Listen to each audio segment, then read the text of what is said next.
선생님, 국어 선생님이시면서 계약서도 못 읽으셨어요? 변호사의 그 한마디에 저는 아무 말도 못했습니다. 30년 가까이 국어를 가르쳤습니다. 문장 하나하나, 단어 하나하나 분석하는 게 제 일이었어요. 그래서 더 자신했죠. 나는 속지 않아. 등기부등본을 여러 번 읽었습니다. 계약서도 여러 차례 검토했어요. 심지어 옆집 이웃도 저도 국어 선생이었어요. 하며 함께 확인해 줬습니다. 완벽했어요. 그런데 평생 모은 돈이 사라졌습니다. 남편 유언대로 마련한 전원주택도 빼앗겼죠. 믿을 수 있나요? 문장을 분석하던 제가 사람은 분석 못했습니다. 도대체 무슨 일이 있었던 걸까요? 지금부터 그 치밀한 함정을 들려드리겠습니다. 시청 전 구독과 좋아요를 누르시면 로또에 당첨되는 행운이 올 수 있습니다. 그리고 지금 어디에서 시청하고 계신지 댓글로 남겨주세요. 여러분의 이야기도 듣고 싶습니다. 그럼 지금부터 시작되는 이야기 속으로 함께 들어가 볼까요? 제 이름은 김옥자입니다. 올해 65이에요. 30년 가까이 작은 국어학원을 운영했습니다. 초등학생부터 중학생까지 가르쳤죠. 제 학원은 동네에서 꽤 알려져 있었어요. 김옥자 선생님한테 배우면 국어는 걱정 없다. 학부모들이 그렇게 말했습니다. 남편 이름은 영수였어요. 저보다 3살 많았죠. 고등학교 교사였습니다. 수학을 가르쳤어요. 둘 다 교육자였으니까 자연스럽게 통하는 부분이 많았죠. 아이들 둘을 키웠습니다. 큰딸 민서와 작은딸 지은이요. 둘 다 이제 결혼해서 각자 가정을 꾸렸어요. 3년 전 일입니다. 남편이 쓰러졌어요. 갑작스러운 뇌출혈이었죠. 저녁 먹다가 갑자기 젓가락을 떨어뜨리더니 그대로 쓰러졌습니다. 119를 불렀지만 이미 늦었어요. 병원에 도착했을 때 의사 선생님이 고개를 저었습니다. 최선을 다하겠습니다만 각오하셔야 할 것 같습니다. 그날부터 남편은 중환자실에 누워 있었어요. 한 달쯤 지났을 때 잠깐 의식이 돌아왔습니다. 저는 그 순간을 놓치지 않았죠. 남편 손을 꼭 잡고 얼굴을 가까이 가져갔어요. 여보, 괜찮아. 곧 나아질 거야. 남편이 힘없이 웃었습니다. 그러고는 떨리는 목소리로 말했어요. 옥자야, 미안해. 무슨 소리야. 미안할 게 뭐 있어. 내가 너한테 해준 게 없네. 평생 학원 운영하느라 고생만 시켰어. 그게 무슨 소리야. 우리 행복했잖아. 남편이 제 손을 더 세게 잡았습니다. 눈에 눈물이 고였어요. 옥자야, 약속 하나만 해줘. 응, 뭔데? 내가 가면 너무 슬퍼하지 마. 그리고 혼자 외롭게 살지도 말고. 무슨 소리야. 당신 안 가. 아니야, 나 알아. 이제 얼마 안 남았어. 저는 눈물이 났습니다. 하지만 참았어요. 남편 앞에서 울면 안 될 것 같았거든요. 남편이 계속 말했습니다. 정원 있는 집에서 살아. 텃밭도 가꾸고 꽃도 심고. 그러면서 살아. 내가 평생 못 해준 거. 이제 너 혼자라도 누려. 무슨 소리야. 우리 같이 그렇게 살 거야. 옥자야, 약속해. 응, 알았어. 약속할게. 남편이 웃었습니다. 편안한 미소였어요. 그게 남편이 저한테 한 마지막 말이었습니다. 그날 밤 남편은 잠든 채로 세상을 떠났어요. 장례를 치르는 동안 저는 멍했습니다. 실감이 나지 않았어요. 남편이 정말 간 건지 믿기지 않았죠. 밤에 집에 들어가면 자꾸 남편이 거실에 앉아 있을 것 같았습니다. 하지만 아무도 없었어요. 몇 개월이 지났습니다. 저는 학원 일을 계속했어요. 아이들 가르치는 게 유일한 위안이었죠. 집에 혼자 있으면 너무 외로웠거든요. 그런데 이상했습니다. 아이들 가르치는 게 예전처럼 즐겁지 않았어요. 문장을 설명하다가도 자꾸 멍해졌습니다. 어느 날 저녁이었어요. 학원 문을 닫고 집에 오는데 문득 남편 말이 떠올랐습니다. 정원 있는 집에서 살아. 그 말이 가슴에 와닿더라고요. 그래, 남편 약속 지켜야지. 그렇게 생각했습니다. 다음 날부터 저는 부동산 앱을 들여다보기 시작했어요. 처음엔 그냥 구경하는 정도였습니다. 시골 전원주택 사진들을 보면서 상상했죠. 저기서 텃밭 가꾸고 책 읽고 그러면 얼마나 좋을까. 남편도 좋아했을 텐데 하고는 정리하기로 했습니다. 제자 중 하나가 인수하고 싶다고 했어요. 가격도 합리적으로 제시했죠. 좋은 기회였습니다. 그렇게 학원을 넘기고 퇴직금을 받았어요. 30년 가까이 모은 돈이었습니다. 딸들한테 말했습니다. 엄마가 시골에 작은 집 하나 사려고 해.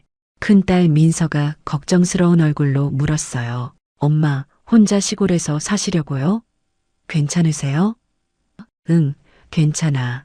엄마 혼자서도 잘 살아. 작은 딸 지은이도 말했습니다. 엄마, 그래도 우리랑 상의하고 결정하세요. 혼자 하지 마시고. 알았어. 걱정 마. 엄마가 잘 알아볼게. 하지만 속으론 생각했습니다. 나 혼자서도 충분히 할 수 있어. 30년 동안 학원 운영했던 사람인데. 집 하나 못 사겠어? 그런 자신감이 있었어요. 그게 독이 될 줄은 그때 몰랐습니다. 주말마다 지방으로 내려가기 시작했습니다. 부동산 앱에서 괜찮아 보이는 집들을 직접 보러 다녔어요. 경기도 외곽, 충청도, 강원도 여기저기 돌아다녔죠. 어떤 집은 너무 외딴 곳이라 불안했고, 어떤 집은 수리할 게 너무 많았습니다. 2달쯤 지났을까요? 드디어 마음에 드는 집을 발견했어요. 경기도 어느 작은 마을이었습니다. 집은 좀 낡았지만 구조가 튼튼했고 마당도 넉넉했죠. 무엇보다 마을 분위기가 좋았어요. 조용하면서도 사람 사는 냄새가 났습니다. 중개사무소 문을 열었습니다.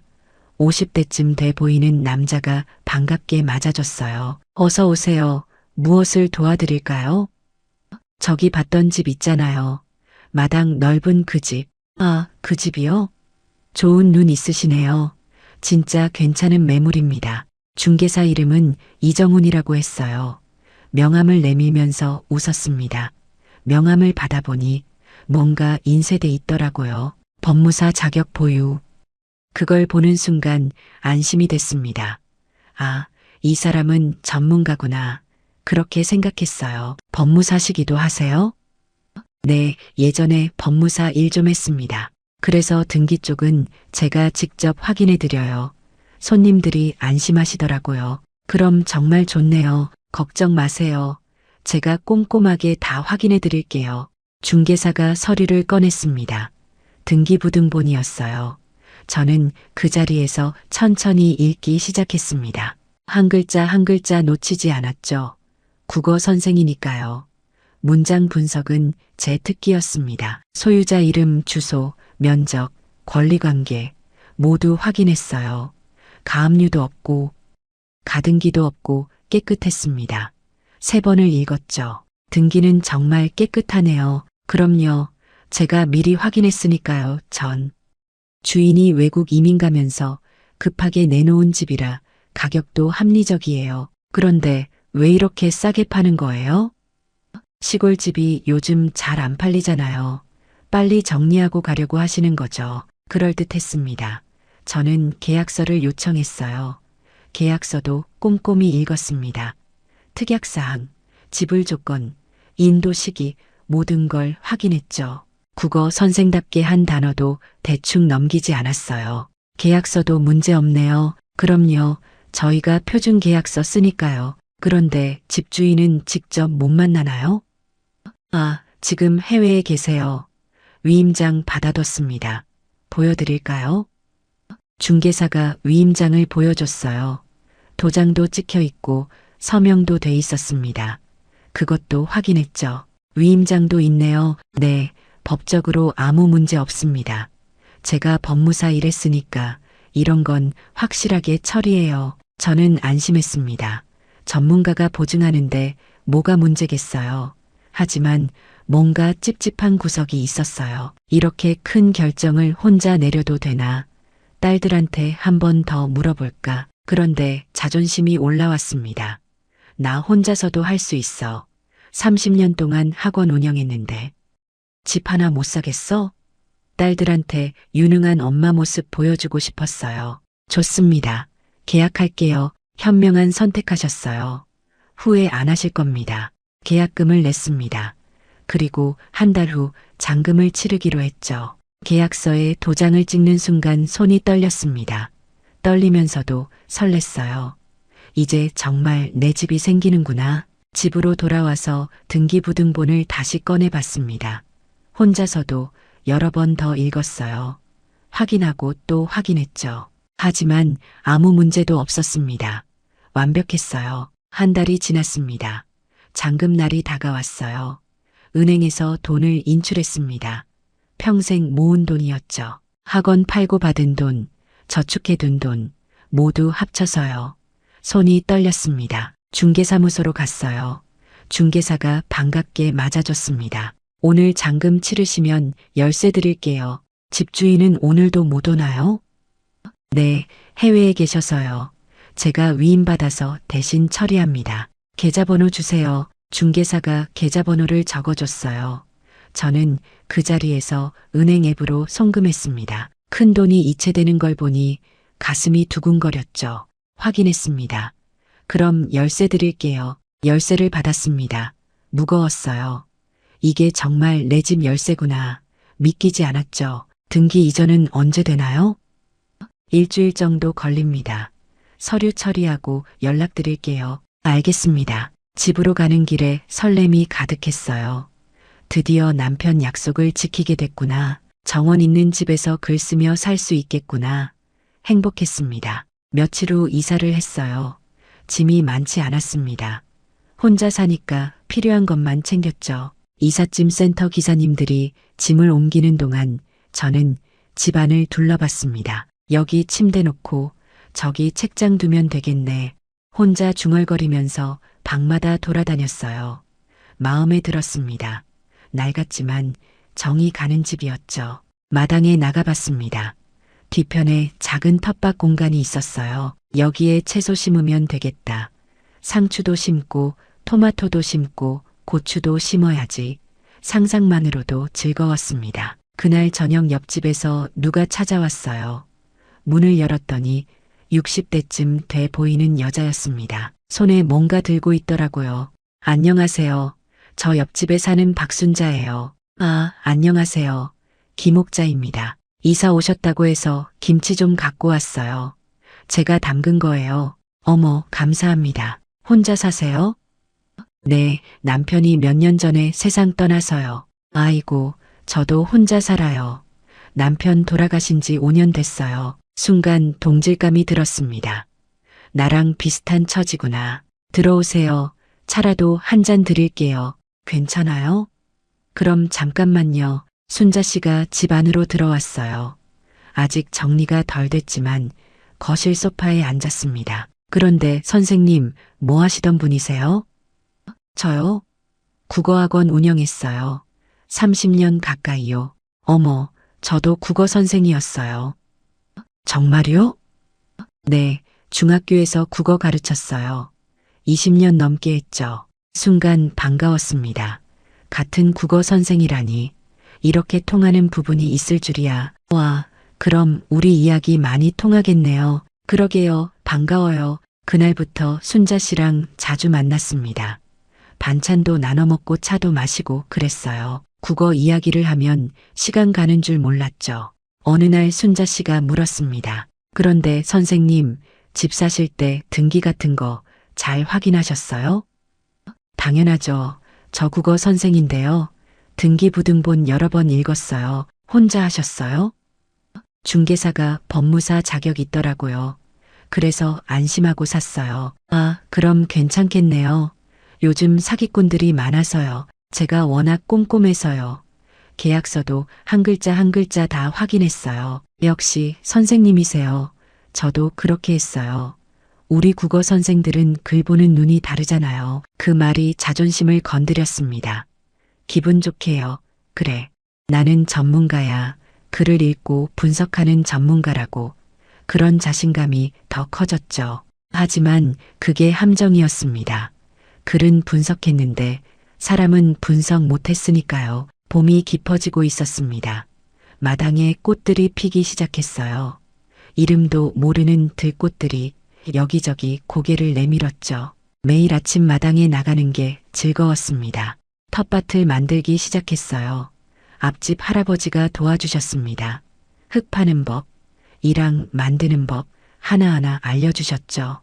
평생 도시에서만 살았던 제게는 모든 게 신기했어요. 상추는 이렇게 심어야 하고 고추는 간격을 좀 넓게 해야 해요. 네, 알겠습니다. 도시서 오셨다며요? 농사 처음이시죠? 네, 완전 초보예요. 괜찮아요. 천천히 배우면 돼요. 씨앗을 뿌렸습니다. 며칠 지나니 작은 싹이 돋아났어요. 그걸 보는 순간 신기했습니다. 생명이 자라는구나. 이렇게 가까이서 보는 게 언제였나 싶었죠. 순자 씨가 자주 놀러 왔습니다. 함께 마당에 앉아서 차를 마셨어요. 이야기를 나누는 시간이 좋았죠. 선생님, 이번 주말에 마을 회관에서 모임 있어요. 같이 가실래요? 무슨 모임인데요? 시 낭독해요. 한 달에 한 번씩 해요. 마을 사람들이 모여서 시도 읽고 이야기도 나누고 그래요. 시 낭독해요? 재미있겠네요. 선생님 같은 분이 오시면 분위기 좋아질 거예요. 주말에 마을 회관에 갔습니다. 10명 정도 모였더라고요. 다들 60대에서 70대쯤 되는 분들이었어요. 순자 씨가 저를 소개했습니다. 여기 새로 오신 김옥자 선생님이에요. 국어 선생님 하셨대요. 어머, 반가워요. 다들 환영해 줬습니다. 그날 윤동주 시인의 시를 읽었어요. 서시, 제가 좋아하는 시였죠. 읽다가 감정이 북받쳤습니다. 죽는 날까지 하늘을 우러러 한 점 부끄럼이 없기를. 그 구절에서 목이 메었어요. 남편 생각이 났거든요. 남편도 그렇게 살았잖아요. 한 점 부끄럼 없이. 순자 씨가 제 손을 잡아줬습니다. 선생님, 괜찮으세요? 네, 괜찮아요. 그냥 감동적이어서요. 선생님 목소리 정말 좋으세요. 낭독 정말 잘하시네요. 다른 분들도 칭찬해줬습니다. 기분이 좋았어요. 여기 와서 잘했구나. 이런 사람들과 함께 시를 읽고 이야기 나누는 삶 나쁘지 않았죠. 주말마다 딸들이 찾아왔습니다. 큰딸 민서가 아들 둘을 데리고 왔어요. 연우랑 지후, 마당에서 뛰어노는 아이들을 보니 가슴이 벅찼습니다. 할머니, 여기 정말 좋아요. 그래, 또 놀러 올 거야? 네, 자주 올게요. 민서가 말했습니다. 엄마, 여기 진짜 좋네요. 잘 선택하신 것 같아요. 그치? 엄마가 잘 골랐지? 근데 엄마 혼자 괜찮으세요? 밤에 무섭진 않아요? 괜찮아. 이웃들도 좋고 적응 잘하고 있어. 작은 딸 지은이도 다음 주에 왔어요. 남편이랑 같이 왔죠. 엄마, 여기 공기 진짜 좋다. 그치? 도시랑 다르지? 엄마가 여기서 행복해 보여서 다행이에요. 딸들이 행복해하는 걸 보니 뿌듯했습니다.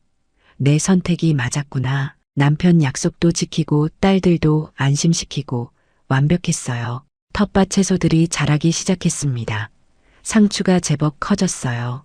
순자 씨랑 같이 수확했죠. 와, 선생님 상추 정말 싱싱하네요. 처음인데도 잘 됐죠? 재능 있으세요. 저녁엔 그 상추로 쌈을 싸 먹었습니다. 직접 키운 거라 그런지 맛이 달랐어요. 더 아삭하고 더 신선했죠. 마을 사람들이랑도 친해졌습니다. 장 보러 가면 다들 인사를 건넸어요. 선생님, 오늘도 좋은 하루 보내세요. 감사합니다. 이런 삶이 있다는 게 신기했어요. 도시에선 이웃이 누군지도 몰랐는데 여기선 다 아는 사이였죠. 따뜻했습니다. 저녁이면 마당 평상에 앉아서 책을 읽었어요. 남편이 좋아하던 책들을 다시 꺼내봤습니다. 바람이 불고 벌레 소리가 들리고 별이 뜨는 시간, 평화로웠죠. 여보, 여기 참 좋지? 당신도 좋아했을 것 같아. 혼자 중얼거리며 하늘을 봤습니다. 별들이 쏟아지더라고요. 남편이 어디선가 저를 보고 있을 거라 믿었어요. 2달이 지났습니다. 완전히 적응했죠. 이제 이 마을이 제 집 같았어요. 순자 씨는 거의 매일 만나는 친구가 됐고 다른 이웃들도 가족처럼 느껴졌습니다. 어느 날 저녁 순자 씨가 물었습니다. 선생님, 정말 행복해 보여요. 응, 행복해. 여기 와서 잘했어. 남편분도 좋아하실 거예요. 그러게, 남편이 이렇게 살라고 했거든. 훌륭한 분이셨나 봐요. 응, 좋은 사람이었어. 그날 밤 저는 평상에 누워 하늘을 봤습니다. 지금이 인생에서 가장 평온한 시간인 것 같았어요. 더 바랄 게 없었죠. 하지만 그 평온함이 곧 산산조각 날 줄은 몰랐습니다. 악몽은 바로 다음 주부터 시작됐으니까요. 여름이 시작되는 어느 날이었습니다. 오전에 텃밭일을 마치고 집에 들어왔어요. 샤워하고 나와서 거실에 앉아 있었죠. 그때 현관문을 두드리는 소리가 들렸습니다. 택배인가 싶어서 문을 열었어요. 그런데 낯선 남자가 서 있었습니다. 50대쯤 돼 보였죠. 키가 크고 인상이 날카로웠어요. 처음 보는 얼굴이었습니다. 네, 누구세요? 남자가 저를 위아래로 훑어봤습니다. 뭔가 불쾌한 시선이었어요. 여기 집주인 맞으세요? 네, 그런데요. 저는 이 땅 원래 주인 조카입니다. 순간 이상한 기분이 들었어요. 원래 주인 조카라니 무슨 말인지 이해가 안 갔죠. 무슨 일로 오셨어요? 이 땅에 문제가 좀 있어서요. 얘기 좀 해야 할 것 같은데 가슴이 철렁 내려앉는 느낌이었습니다. 땅의 문제라니 대체 무슨 소리인가 싶었죠. 무슨 문제요? 저는 정식으로 계약하고 등기까지 다 마쳤는데요. 남자가 비웃듯이 웃었어요. 그게 문제라니까요. 등기에 하자가 있어요. 이 땅은 원래 제 삼촌 거였고 복잡한 사정이 있었습니다.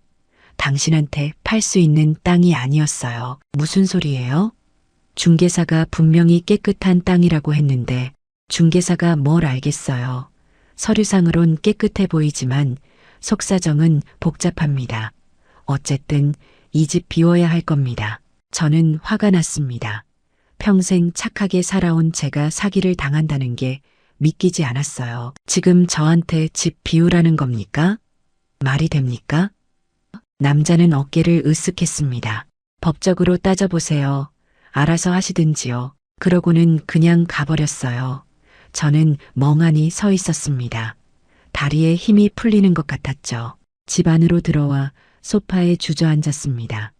머릿속이 복잡했어요. 저 남자 말이 사실일까 아니면 그냥 사기꾼일까 잠을 제대로 못 잤습니다. 다음 날 아침 중개사한테 전화했어요. 여러 번 걸었는데 안 받더라고요. 이상했습니다. 나중에 문자를 보냈죠. 어제 집에 이상한 사람이 찾아왔어요. 땅에 문제가 있다는데 무슨 일인지 연락 주세요. 하지만 답장이 없었습니다. 다음 날도 그 다음 날도 연락이 없었어요. 일주일쯤 지났을까요? 그 남자가 또 나타났습니다. 이번엔 저녁 무렵이었어요. 마당 평상에 앉아 있는데 대문 앞에 서 있더라고요. 왜 자꾸 오는 거예요? 생각해 보셨어요? 이 집 어차피 못 지킵니다. 지금 나가면 조용히 끝나는데 나중 되면 더 복잡해져요. 경찰 부르겠어요. 계속 이러시면 남자가 웃었습니다. 경찰 불러봐야 소용없어요. 이건 민사 문제니까요. 알아서 하세요. 또다시 가버렸어요. 저는 그날 밤 잠을 한숨도 못 잤습니다. 불안감이 점점 커졌죠. 순자 씨한테 이야기했습니다. 순자 씨, 이상한 사람이 자꾸 찾아와요. 땅에 문제가 있다는데 순자 씨가 제 손을 잡았어요. 선생님, 너무 걱정 마세요. 그런 사람들 그냥 겁주려는 거예요. 등기가 멀쩡하면 아무 문제 없어요. 정말요? 네, 저도 비슷한 일 겪어봤는데 그냥 무시하니까 안 왔어요.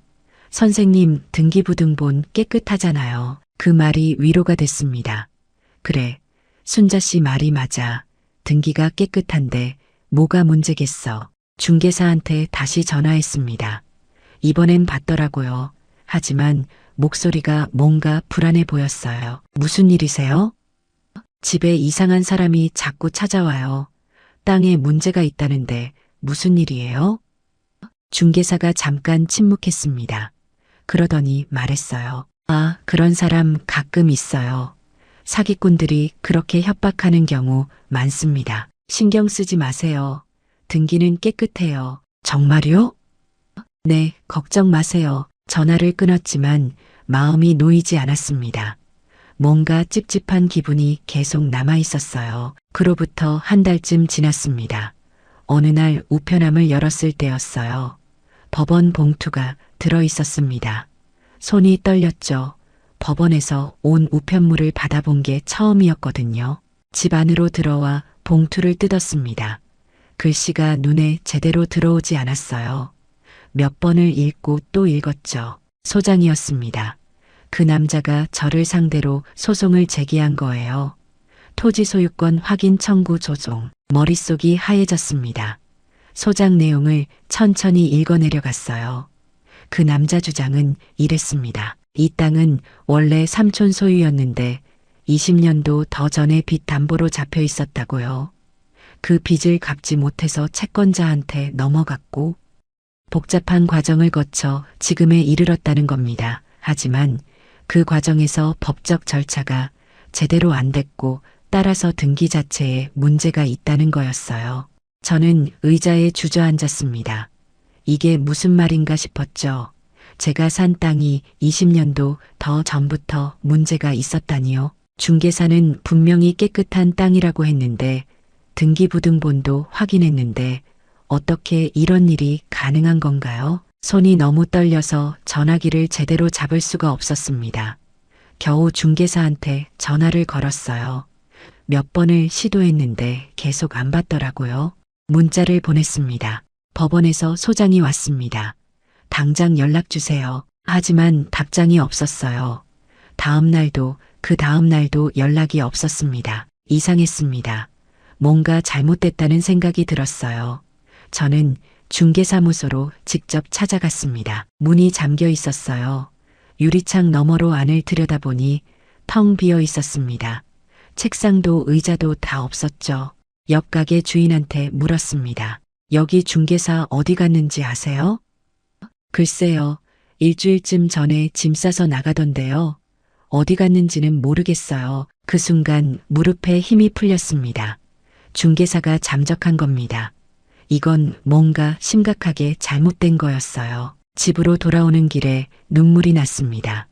길거리에서 울음을 참느라 얼마나 힘들었는지 몰라요. 순자 씨한테 달려갔습니다. 순자 씨, 큰일 났어요.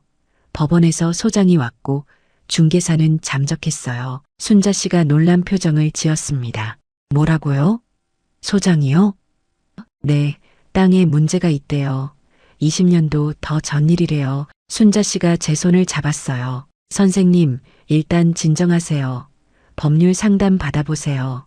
등기가 깨끗하면 괜찮을 거예요. 정말요? 네, 우리나라는 등기가 전부잖아요. 너무 걱정 마세요. 그 말을 믿고 싶었습니다. 하지만 불안감은 가시지 않았어요. 다음 날 구청에 갔습니다. 땅 관련해서 문제가 있는지 확인하고 싶다고 했죠. 담당 공무원이 컴퓨터를 확인했습니다. 한참을 보더니 말했어요. 등기상으론 문제 없으신데요. 소유자가 김옥자 씨로 돼 있습니다. 그런데 소송이 들어왔어요. 20년도 더 전에 문제가 있었다는데 공무원이 고개를 갸우뚱했습니다. 20년 전이요? 잠깐만요. 예전 기록 찾아볼게요. 한참을 뒤지더니 말했어요. 이상하네요. 옛날 기록을 보니까 좀 복잡해 보이는데요. 어떻게 복잡한데요? 20년도 더 전에 가압류가 있었던 것 같은데 이게 제대로 해제된 건지 기록이 명확하지 않아요. 제 가슴이 철렁 내려앉았습니다. 그럼 어떻게 해야 하나요? 이건 제가 판단할 수 있는 게 아니에요. 변호사 상담 받아보시는 게 좋겠습니다. 집으로 돌아와 인터넷을 뒤졌습니다. 가압류가 뭔지 등기하자가 뭔지 찾아봤어요. 찾아보면 볼수록 머리만 아팠습니다. 한 가지 알게 된 게 있었어요.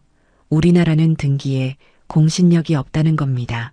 그게 무슨 말이냐면 등기부등본이 깨끗해도 실제로는 문제가 있을 수 있다는 거예요. 등기만 믿고 샀다고 해도 진짜 소유자가 따로 있으면 소용없다는 거였죠.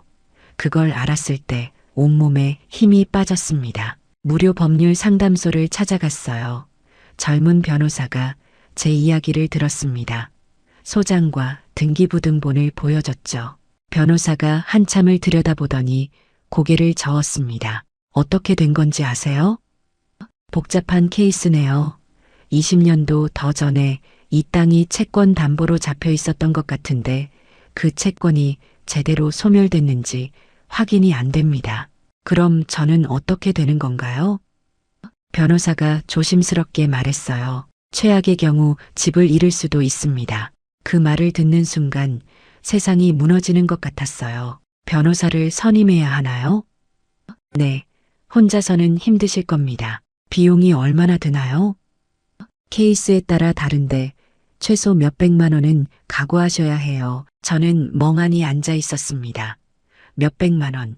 지금 제게 그런 돈이 있나? 학원 팔고 받은 돈 전부를 집 사는 데 쓴 거였어요. 연금은 아직 안 나왔습니다.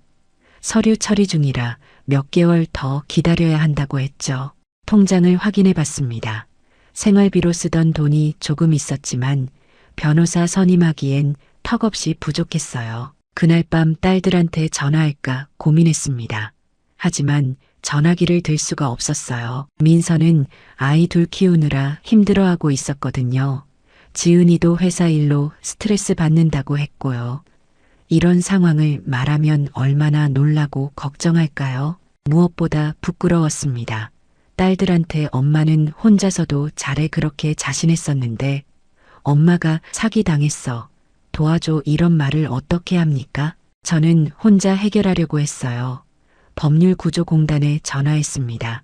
무료 변호를 받을 수 있는지 물어봤죠. 소득과 재산을 증명하는 서류를 제출하셔야 해요. 심사 후에 지원 여부가 결정됩니다. 서류를 준비해서 제출했습니다. 며칠 후 연락이 왔어요. 죄송하지만 선생님 경우는 지원 대상이 아닙니다. 재산이 기준을 초과하셔서요. 재산이요? 저 지금 이 집밖에 없는데요. 네, 그 집이 재산으로 잡혀서 기준을 넘으셨어요. 웃긴 일이었습니다. 빼앗길지도 모르는 집이 저를 가난하지 않다고 만든 거예요. 저는 잔금을 추적해 보기로 했습니다. 은행에 갔어요. 제가 송금한 계좌 내역을 확인해 달라고 했죠. 이 계좌 주인이 누군지 알 수 있나요? 개인정보라 알려드릴 수 없습니다.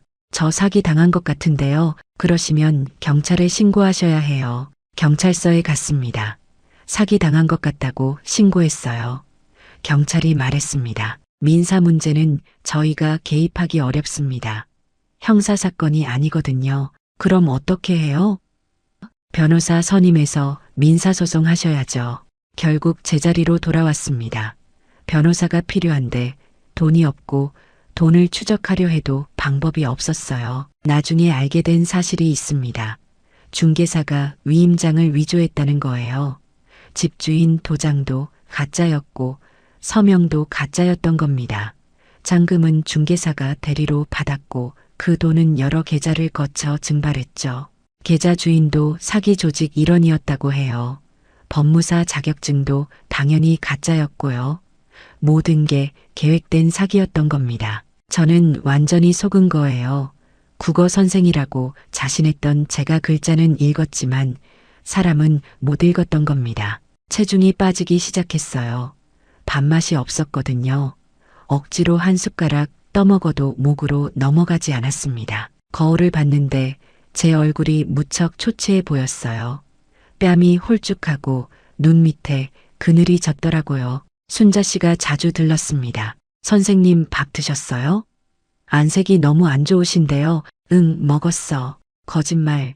얼굴 보니까 안 먹은 것 뻔해요. 제가 죽 끓여올게요. 괜찮아. 신경 쓰지 마. 선생님, 법원 일은 어떻게 되셨어요? 글쎄, 변호사 선임해야 하는데 돈이 없어. 딸들한테 말씀하세요. 아니야, 딸들한테 걱정 끼치고 싶지 않아. 순자 씨가 제 손을 잡았습니다. 선생님, 혼자 끙끙 앓지 마세요. 가족이 도와줘야죠. 하지만 저는 전화할 수가 없었어요. 자존심이 허락하지 않았습니다. 밤에는 잠을 못 잤습니다. 눈을 감으면 법원 통지서가 떠올랐어요. 한 달쯤 후면 첫 변론 기일이라고 했습니다. 그때까지 변호사를 구하고 답변서를 준비해야 한다고 했죠. 하지만 저는 어떻게 해야 할지 몰랐습니다. 혼자 답변서를 쓰기 시작했어요. 인터넷을 찾아보면서 양식을 구했습니다. 하지만 법률 용어는 너무 어려웠죠. 몇 번을 지우고 다시 쓰고 했는데 제대로 되는 것 같지 않았어요. 국어 선생인 제가 글을 못 쓴다는 게 한심했습니다. 텃밭은 완전히 방치됐어요. 한창 가꾸던 채소들이 시들어갔습니다. 예전 같았으면 매일 나가서 돌봤을 텐데 이젠 볼 수조차 없었어요. 제 꿈도 저렇게 시들어가는 거겠죠. 남편 약속도 지키지 못하는 거고요. 법원 기일이 며칠 앞으로 다가왔습니다. 답변서를 겨우 완성했어요. 제대로 쓴 건지 모르겠지만 최선을 다했습니다. 변호사 없이 혼자 법정에 서야 한다는 게 두려웠어요. 법에 대해 아는 게 없었거든요. 그냥 국어 선생일 뿐이었으니까요. 그날 저녁이었습니다. 답변서를 다시 한번 확인하고 있었어요. 현관문을 두드리는 소리가 들렸죠. 순자 씨였습니다. 그런데 표정이 평소와 달랐어요. 얼굴이 창백하고 눈이 빨갛게 충혈돼 있었습니다. 순자 씨, 무슨 일 있어요? 순자 씨가 말없이 집 안으로 들어왔어요. 거실 소파에 앉더니 한참을 말을 못하더라고요. 순자 씨, 어디 아파요? 순자 씨가 고개를 저었습니다. 그러더니 떨리는 목소리로 말했어요. 선생님, 저 할 말이 있어요. 뭔데요? 순자 씨가 눈물을 흘리기 시작했습니다. 저는 놀랐어요. 순자 씨가 우는 걸 처음 봤거든요. 선생님한테 미안해서 어떡하죠? 저도 몰랐어요. 정말로 제 심장이 빠르게 뛰기 시작했습니다. 뭔가 이상한 느낌이 들었어요. 무슨 소리예요? 뭘 몰랐다는 거예요? 순자 씨가 손으로 얼굴을 가렸습니다. 한참을 울다가 말했어요. 제 조카가요. 그 사람들이랑 연결돼 있어요. 누구요? 누가 연결돼 있다는 거예요? 땅 사기치는 사람들이요. 선생님, 집 일에 제 조카가 관여했어요. 순간 귀가 멍했습니다. 순자 씨 말이 제대로 들리지 않았어요. 무슨 소리인지 이해할 수가 없었죠. 지금 무슨 말씀을 하시는 거예요? 순자 씨가 계속 울면서 말했습니다. 저는 정말 몰랐어요. 어제 조카가 술 먹고 집에 왔는데 떠들더라고요. 선생님 집 일도 조카가 관여했다고. 제 다리에서 힘이 빠졌습니다. 소파에 주저앉았어요. 머릿속이 하얘졌죠. 순자 씨가 떨리는 목소리로 계속 말했어요. 선생님한테 자꾸 괜찮다고 걱정하지 말라고 한 것도 다 계획이었대요. 시간을 끌기 위해서였대요. 선생님이 빨리 변호사를 구하지 못하게. 저는 믿을 수가 없었습니다. 순자 씨가요. 그렇게 친절했던, 그렇게 저를 챙겨줬던 순자 씨가요. 그럼 순자 씨도 알고 있었어요? 아니에요.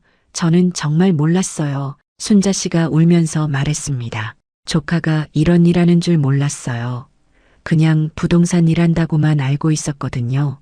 어제 듣고 너무 놀라서 선생님한테 빨리 말씀드려야 한다고 생각했어요. 저는 순자 씨를 쳐다봤습니다. 눈물을 흘리는 게 진심처럼 보였어요. 하지만 믿을 수가 없었죠. 국어 선생 출신이라고 하신 것도 거짓말이에요?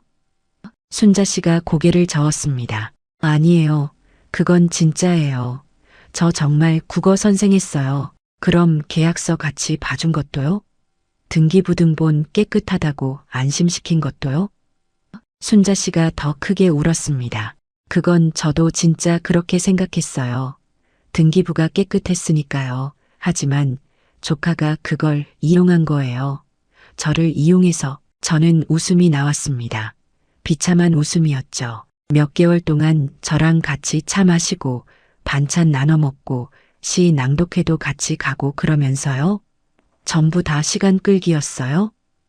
아니에요. 그건 제 진심이었어요. 선생님이 좋았어요. 정말로 나가주세요. 제 목소리가 차갑게 나왔습니다. 선생님, 나가라고요. 지금 당장. 순자 씨가 손을 내밀었어요. 저는 그 손을 뿌리쳤습니다. 선생님, 저는 정말 나가요. 제발. 제 목소리가 떨렸습니다. 순자 씨는 더 이상 말하지 못하고 일어났어요. 문 쪽으로 걸어가다가 돌아봤습니다. 선생님, 정말 죄송해요. 저는 대답하지 않았습니다. 문이 닫히는 소리가 들렸어요. 저는 소파에 그대로 앉아 있었습니다. 온몸에 힘이 하나도 없었어요. 순자 씨마저요. 제가 유일하게 의지했던 사람이었는데 그 사람까지 저를 속인 거예요. 아니, 직접 속인 건 아닐지 몰라도 결과적으론 똑같았습니다. 제가 안심하도록 만들었으니까요. 변호사를 빨리 구하지 못하게 시간을 끌었으니까요. 국어 선생 출신이라는 말로 제 경계심을 풀었고 계약서를 같이 보면서 완벽하다고 착각하게 만들었죠. 등기부가 깨끗하니까 괜찮다고 안심시켰고요. 모든 게 계획이었던 겁니다. 저는 제 자신이 너무 한심했어요. 어떻게 이렇게 쉽게 속을 수가 있나요? 평생 아이들 가르치면서 세상 물정을 안다고 생각했는데 제가 제일 몰랐네요. 사람을 보는 눈이 하나도 없었습니다. 중개사도 믿었고 순자 씨도 믿었죠. 다 잘못이었어요. 그날 밤 가슴에 통증이 왔습니다. 숨쉬기가 힘들었어요. 심장이 조이는 것 같았죠. 한참을 그렇게 앉아 있다가 겨우 진정됐습니다. 다음 날 아침 순자 씨 집을 봤습니다. 불이 꺼져 있었어요. 저녁 때쯤 다시 봤는데 여전히 조용했습니다. 이웃한테 물었어요. 순자 씨 어디 가셨는지 아세요? 아침 일찍 짐 싸서 나가던데요. 어디 간다는 말도 없이요. 순자 씨마저 떠난 겁니다. 저한테 고백하고 도망친 거예요. 저는 허탈하게 웃었습니다. 그럴 줄 알았어야 했죠. 사람을 믿은 제가 바보였어요. 법원 기일이 이틀 앞으로 다가왔습니다. 답변서를 준비했지만 이제 의미가 없어 보였어요. 변호사도 없이 준비도 제대로 안 된 상태로 법정에 서야 합니다. 이미 진 싸움이었어요. 그날 저녁 처음으로 딸들한테 전화했습니다. 더 이상 혼자 견딜 수가 없었거든요. 민서한테 전화를 걸었어요. 떨리는 손으로 전화기를 들었죠. 여보세요, 엄마. 민서 목소리가 들렸습니다. 저는 한참 동안 말을 못했어요. 엄마, 왜 그러세요? 어디 아프세요?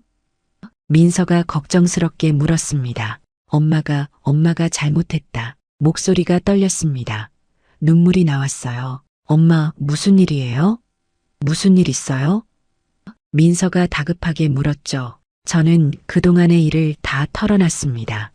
집사일, 소송당한 일, 순자 씨 일까지 다 말하고 나니 한숨이 나왔어요. 민서는 한참 침묵했습니다. 그러더니 울먹이는 목소리로 말했어요. 엄마, 왜 진작에 말 안 하셨어요? 왜 혼자 그렇게 힘들어 하셨어요? 미안해. 엄마가 혼자 할 수 있을 줄 알았어. 엄마, 지금 바로 내려갈게요. 혼자 있지 마세요. 전화를 끊고 저는 한참을 울었습니다. 이제야 누군가한테 기댈 수 있게 됐지만 너무 늦어버렸어요. 집은 이미 잃을 것 같았고 제 건강도 무너졌죠. 모든 게 너무 늦었습니다. 민서가 다음 날 아침 일찍 도착했습니다. 남편 재훈이도 같이 왔더라고요. 문을 열고 들어서는 민서의 얼굴을 보는 순간 눈물이 났어요. 엄마, 민서가 저를 꼭 안았습니다. 얼마나 힘드셨어요? 왜 혼자 이렇게 견디셨어요?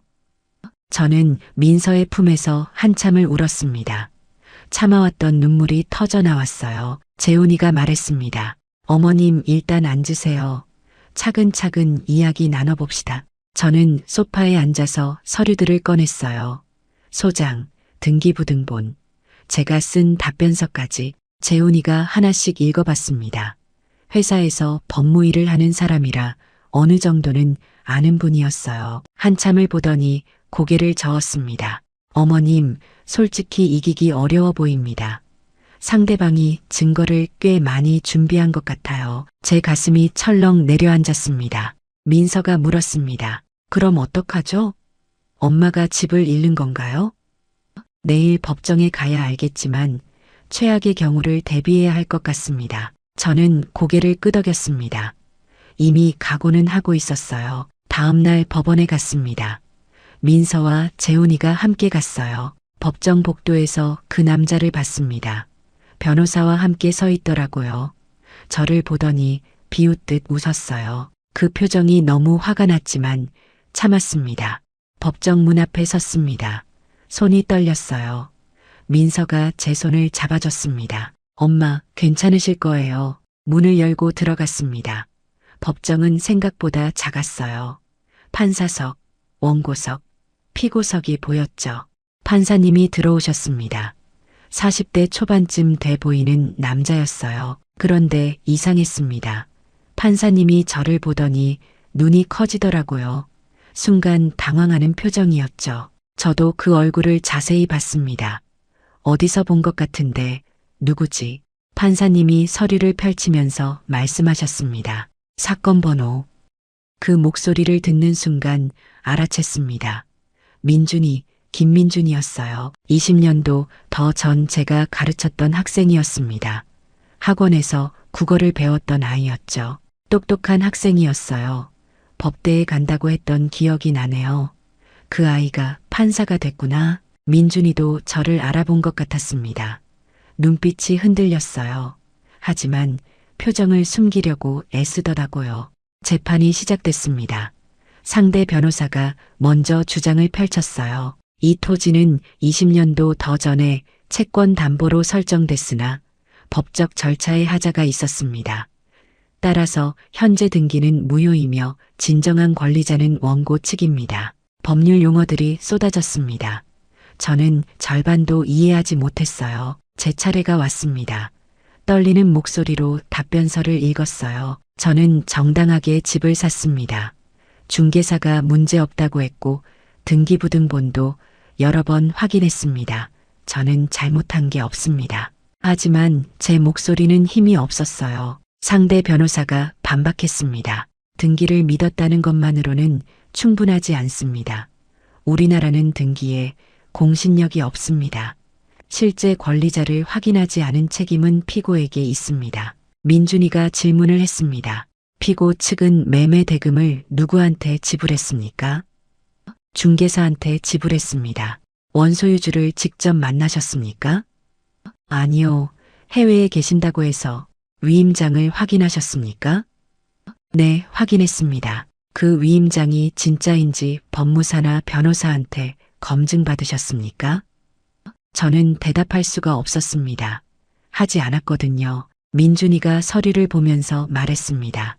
국어 선생님이시라고요? 네, 계약서를 꼼꼼히 읽으셨다고 하셨는데 등기부등본만 확인하셨습니까? 네, 과거 권리관계는 조사하지 않으셨습니까? 등기부에 다 나와 있지 않나요? 민준이가 고개를 저었습니다. 등기부에는 현재 상태만 나옵니다. 과거에 어떤 일이 있었는지는 별도로 조사해야 합니다. 저는 아무 말도 못했습니다. 몰랐거든요. 그런 것도 해야 한다는 걸. 재판은 1시간쯤 걸렸어요.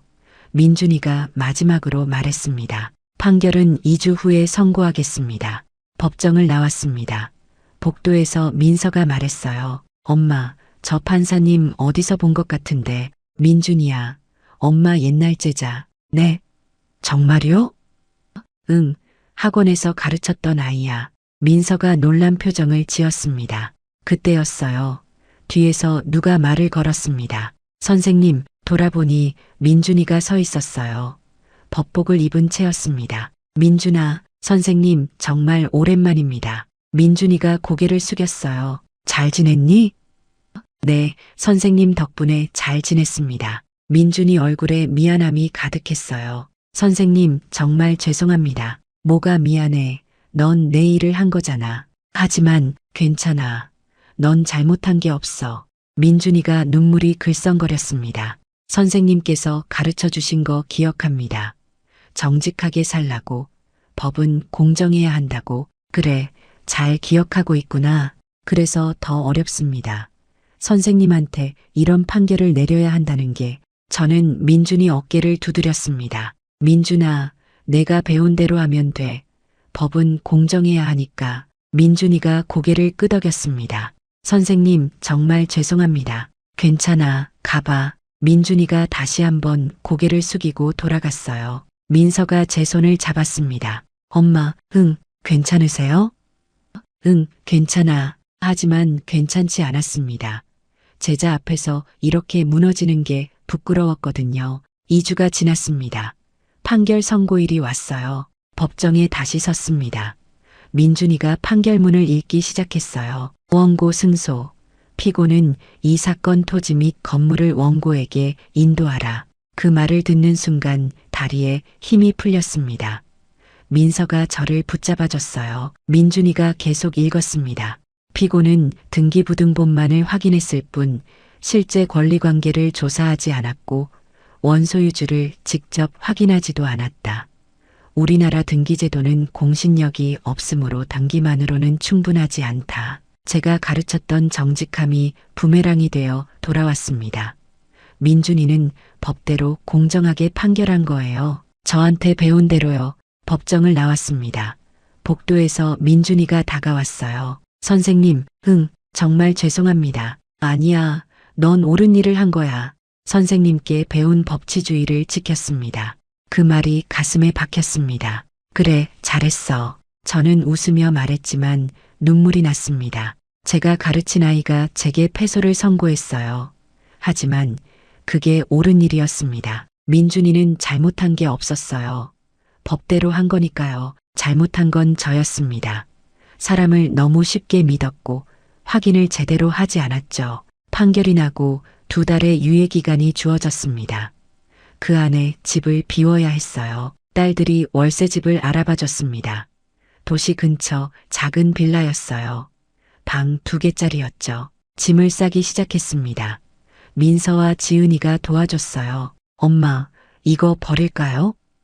아니, 그건 가져가자. 하나씩 짐을 정리하면서 이 집에서의 기억들이 떠올랐습니다. 처음 열쇠를 받았던 날의 설렘, 텃밭을 가꾸던 즐거움, 손주들이 마당에서 뛰어놀던 모습, 순자 씨랑 차 마시던 시간 모두 좋은 기억이었어요.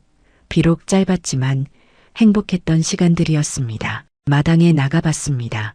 텃밭은 완전히 황폐해져 있었어요. 시들어버린 채소들이 쓸쓸하게 누워 있었죠. 여보, 미안해. 약속 못 지켰어. 혼자 중얼거렸습니다. 남편이 원했던 삶을 제대로 살지 못했네요. 이사하는 날이 왔습니다. 이삿짐 센터 트럭이 왔어요. 짐을 실으면서 한 번씩 방을 둘러봤습니다. 여기 침대 놓고 저기 책장 두고 그렇게 상상했던 게 얼마 전 같은데 대문을 나서면서 뒤돌아봤습니다. 마지막으로 집을 봤어요. 안녕. 내 집 짧은 시간이었지만 고마웠어. 새 집은 정말 작았습니다.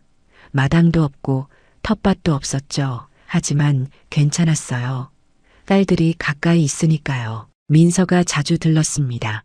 반찬도 갖다 주고 청소도 도와줬어요. 엄마, 건강만 챙기세요. 응, 고마워. 힘내세요. 우리가 있잖아요. 지은이도 주말마다 왔습니다. 엄마, 우리랑 같이 살까요? 아니야, 엄마 혼자 괜찮아. 정말요? 응, 너희들 가까이 있는 것만으로도 충분해. 건강은 천천히 회복됐습니다. 밥도 조금씩 먹기 시작했고 잠도 올 만큼 왔어요. 무엇보다 아이들한테 숨기지 않게 돼서 마음이 편했습니다. 어느 날 민준이한테서 연락이 왔습니다. 문자였어요. 선생님, 안부 여쭙고 싶습니다. 한번 뵐 수 있을까요? 저는 괜찮다고 답장했어요. 며칠 후 민준이가 찾아왔습니다. 평상복 차림이었죠. 선생님, 어떻게 지내세요? 응, 괜찮아. 들어와. 민준이가 거실에 들어왔어요. 작은 집을 둘러보더니 미안한 표정을 지었습니다. 선생님, 정말 죄송합니다. 아니야.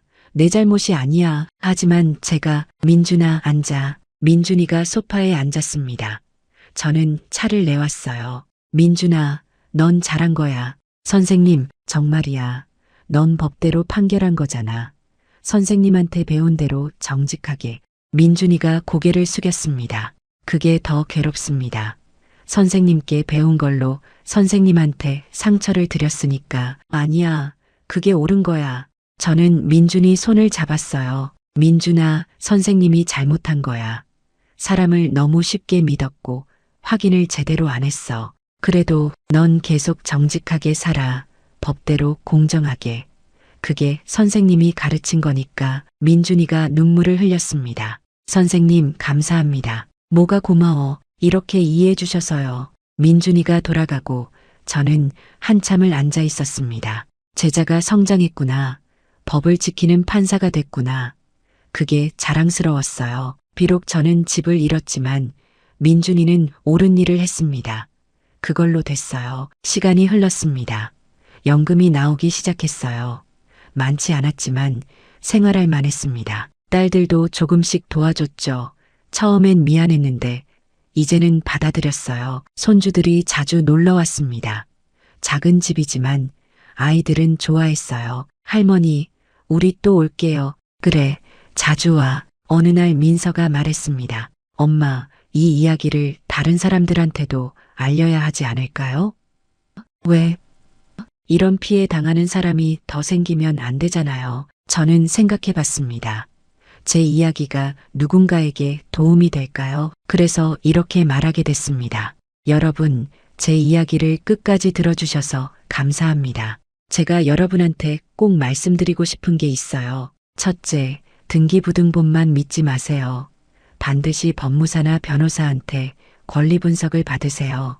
우리나라는 등기에 공신력이 없습니다. 등기가 깨끗해도 실제로는 문제가 있을 수 있어요. 둘째, 잔금은 반드시 원소유주 본인 계좌로 입금하세요. 중개사 계좌로 보내면 안 됩니다. 그리고 원소유주를 직접 만나서 신분증을 확인하세요. 셋째, 위임장을 절대 믿지 마세요. 위임장은 얼마든지 위조할 수 있습니다. 꼭 본인을 직접 만나야 해요. 넷째, 혼자 결정하지 마세요. 아무리 확신이 있어도 가족이랑 상의하세요. 자존심 때문에 혼자 하려다가 저처럼 됩니다. 다섯째, 도움을 요청하는 걸 부끄러워하지 마세요. 어려울 때 가족한테 손 벌리는 게 약한 게 아닙니다. 그게 가족이에요. 그리고 마지막으로 하나 더 말씀드릴게요. 사람을 쉽게 믿지 마세요. 아무리 친절해도 확인하고 또 확인하세요. 국어 선생 출신이라고 해서, 같은 처지라고 해서, 친하게 지냈다고 해서 믿으면 안 됩니다. 저는 글은 분석했지만 사람은 분석 못했어요. 그게 제 실수였습니다. 지금 저는 작은 월세집에서 삽니다. 평생 모은 돈은 다 날아갔어요. 남편이 원했던 정원 있는 집에서의 삶도 잃었죠. 딸들한테 손 벌리며 살고 있습니다. 60 중반 나이에요. 부끄럽습니다. 하지만 어쩔 수 없어요. 제가 어리석었던 대가니까요. 그래도 한 가지 다행인 건 건강을 되찾았다는 거예요. 딸들이 가까이 있다는 것도요. 손주들 얼굴 보면서 하루하루 살아가고 있습니다. 여러분은 저처럼 되지 마세요. 제발 조심하세요. 특히 은퇴하시고 전원주택 꿈꾸시는 분들, 정말 조심하세요. 등기부등본만으로는 안전하지 않습니다. 전문가한테 권리 분석 받으세요. 중개사 말만 믿지 마세요. 원소유주를 직접 만나세요. 위임장 절대 믿지 마세요. 본인 확인이 답입니다. 그리고 혼자 결정하지 마세요. 가족이랑 상의하세요. 자존심 때문에 혼자 하려다가 모든 걸 잃습니다.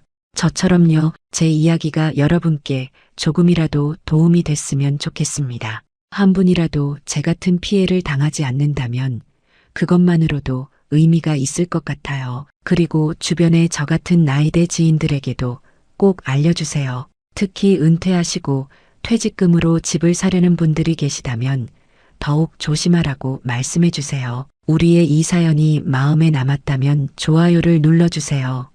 그리고 소중한 사람들과 함께 이 이야기를 나눠주시길 바랍니다. 여러분의 한마디가 누군가에겐 큰 위로가 될 수 있습니다. 영상이 마음에 드셨다면 구독과 좋아요, 응원 부탁드립니다. 감사합니다. 당신, 연금 어디 갔어? 여름이 끝나갈 무렵 어느 날 저녁 남편이 통장을 들고 물었습니다. 저는 대답할 수 없었어요. 3억이 넘는 개인연금이 해지되어 있었거든요. 남편의 얼굴이 하얗게 질렸습니다. 설마 주식? 당신이? 맞습니다. 저는 봄에 연금을 해지했습니다. 세금 떼고 받은 돈을 배당주에 넣었어요.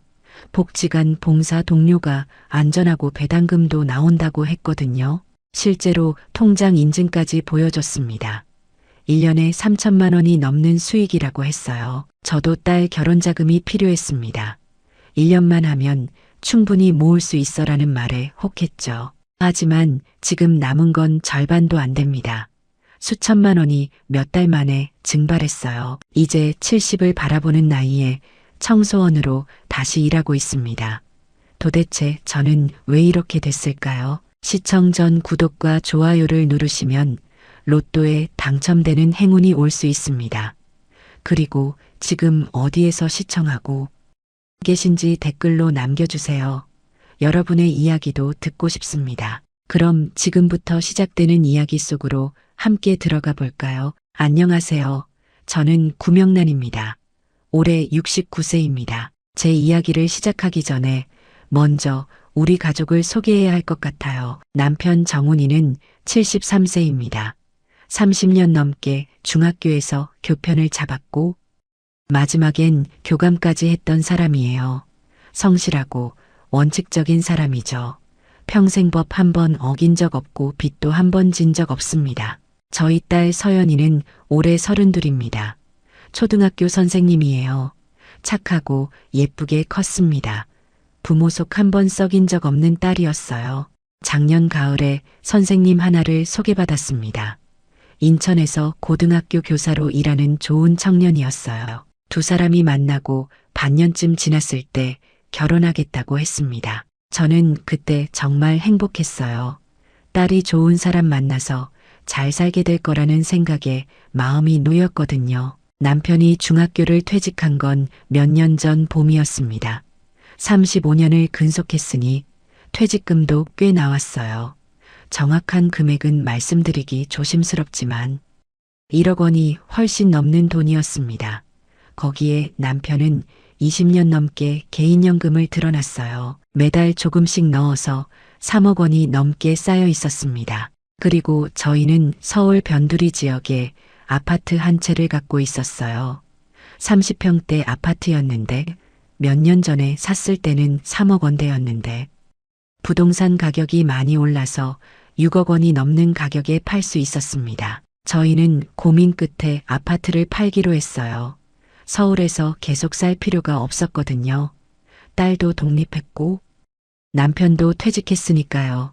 그래서 경기도 쪽으로 내려가기로 했습니다. 평택 근처의 신축 아파트를 알아봤어요. 30평대인데 5억 원 정도면 살 수 있었습니다. 계산을 해보니 딱 맞았어요.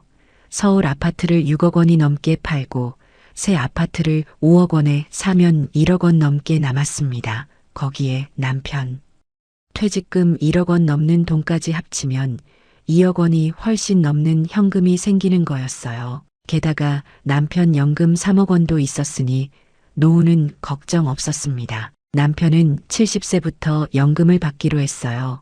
5년 늦추면 연금액이 40% 넘게 증가한다는 걸 알고 있었거든요.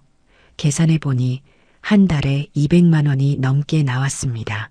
그때까지는 현금 2억 원 넘는 돈으로 살 계획이었어요. 저희는 한 달에 300만 원 정도면 충분히 살 수 있었습니다. 크게 쓸 데도 없었고 검소하게 살아온 사람들이니까요. 5년이면 1억 8천만 원 정도 쓰게 되는데 그래도 아직 여유가 있었습니다. 완벽한 계획이었어요. 남편도 만족했고 저도 안심했습니다. 봄이 되고 저희는 평택 근처로 이사를 했습니다. 신축 아파트라 깨끗하고 좋았어요. 공기도 맑고 조용했습니다. 아파트 단지 안에 공원도 있고 산책로도 잘 되어 있었어요. 남편은 매일 아침 산책을 했습니다. 저는 집에서 드라마를 보거나 요리를 했어요. 가끔 아파트 단지 내 작은 텃밭에서 상추나 고추를 키웠습니다. 평화로운 일상이었습니다. 그러던 어느 날 아파트 게시판에 복지관 봉사자 모집 공고가 붙었어요. 근처 복지관에서 어르신들 식사, 배식 봉사를 할 사람을 찾는다고 했습니다. 저는 그걸 보고 신청했어요. 집에만 있으니 심심하기도 했고 봉사활동도 해보고 싶었거든요. 복지관은 아파트에서 걸어서 10분 거리에 있었습니다. 일주일에 사흘 나가면 됐어요. 오전 10시부터 오후 1시까지 3시간 동안 어르신들 점심 준비하고 배식하는 일이었습니다. 처음 나간 날 담당자가 이것저것 설명해 줬어요. 복지관에는 주로 70대 후반에서 80대 어르신들이 오신다고 했습니다. 혼자 사시거나 형편이 어려운 분들이 많다고 했어요. 점심을 드리고 말벗도 되어 드리는 게 저희 역할이라고 했습니다. 봉사를 시작한 지 한 달쯤 지났을 때 새로운 봉사자가 들어왔어요. 박미숙이라는 분이었습니다. 저보다 4~5살 어려 보였는데 60대 중반쯤 돼 보였습니다. 키가 크고 말쑥한 차림새였어요. 복지관 봉사자치고는 너무 세련됐습니다. 미숙 씨는 첫날부터 밝게 인사했어요. 안녕하세요. 오늘부터 봉사하게 된 박미숙입니다. 잘 부탁드려요. 목소리도 또렷하고 자신감 있었습니다. 어르신들께도 친절하게 말을 걸었어요. 며칠 지나니 미숙 씨와 자연스럽게 친해졌습니다. 같이 배식하면서 이야기를 나눴어요. 미숙 씨는 서울에서 살다가 최근에 이 근처로 이사 왔다고 했습니다. 아들 내외가 외국에 있어서 혼자 산다고 했어요. 명란 씨는 가족이 어떻게 되세요? 미숙 씨가 물었습니다. 남편이랑 둘이 살아요. 딸은 서울에서 선생님 해요. 딸 하나예요? 아들은요? 딸 하나뿐이에요. 그럼 외롭겠네요. 괜찮아요. 남편이랑 조용히 잘 지내요. 그렇게 소소한 대화를 나눴습니다. 어느 날 배식이 끝나고 쉬는 시간에 미숙 씨가 커피를 사왔어요. 우리 다 같이 마셔요. 테이크아웃 커피 5잔이었습니다. 다른 봉사자들도 기뻐했어요. 미숙 씨 참 좋은 분이네. 그러게요. 커피까지 사오시고. 그날 이후로 미숙 씨는 일주일에 한 번씩 커피를 사왔습니다. 가끔은 빵이나 과일도 가져왔어요. 사람들은 미숙 씨를 좋아했습니다. 저도 조금씩 마음을 열었어요. 2달쯤 지났을 때 딸에게서 전화가 왔습니다.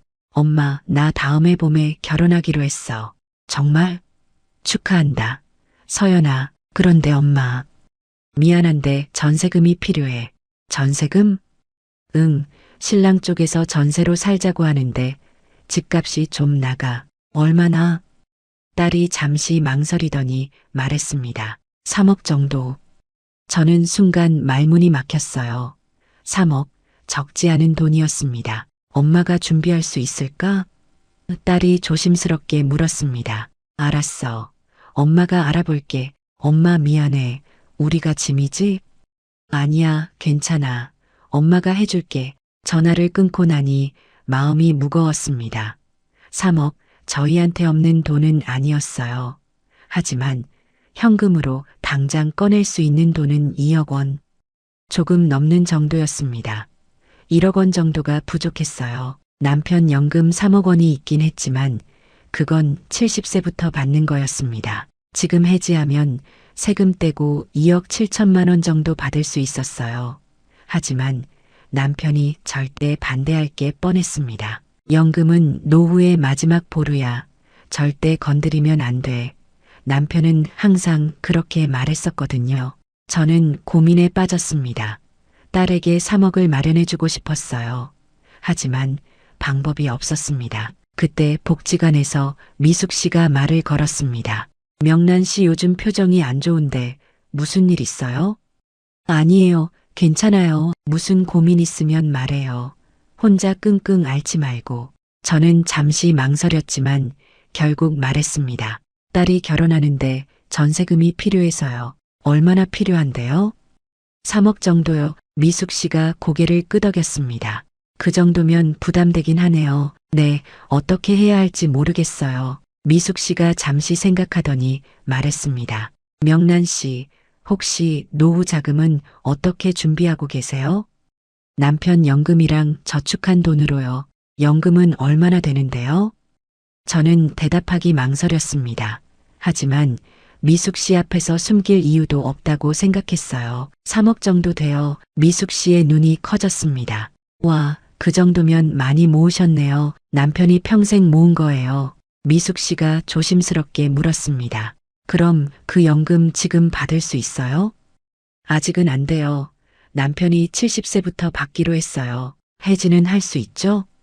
할 수는 있는데 남편이 절대 반대할 거예요. 미숙 씨가 고개를 끄덕였습니다. 그렇겠네요. 남편분이 보수적이시구나. 네, 연금은 절대 건드리면 안 된다고 항상 말해요. 미숙 씨가 잠시 생각하더니 말했습니다. 명란 씨, 제가 한 가지 방법을 알려드릴까요? 저는 귀가 솔깃했습니다. 무슨 방법이요? 하지만 미숙 씨는 그날 더 이상 말하지 않았어요. 다음에 시간 있을 때 얘기해요. 오늘은 늦었으니까. 집에 돌아와서도 미숙 씨 말이 머릿속을 떠나지 않았습니다. 무슨 방법일까? 혹시 딸에게 3억을 마련해 줄 수 있는 방법이 있을까? 그날 밤 잠이 오지 않았습니다. 며칠 후 미숙 씨가 다시 저를 불렀습니다. 명란 씨, 오늘 배식 끝나고 커피 한 잔해요. 네, 좋아요. 복지관 근처 카페로 갔습니다. 미숙 씨가 아메리카노 2잔을 주문했어요. 조용한 구석 자리에 앉았습니다. 명란 씨, 지난번에 말한 거 기억나요? 네, 딸 결혼자금 얘기요? 맞아요. 제가 좋은 방법 하나 알려드릴게요. 미숙 씨가 조심스럽게 말을 꺼냈습니다. 명란 씨, 배당주 투자라고 들어봤어요? 배당주요?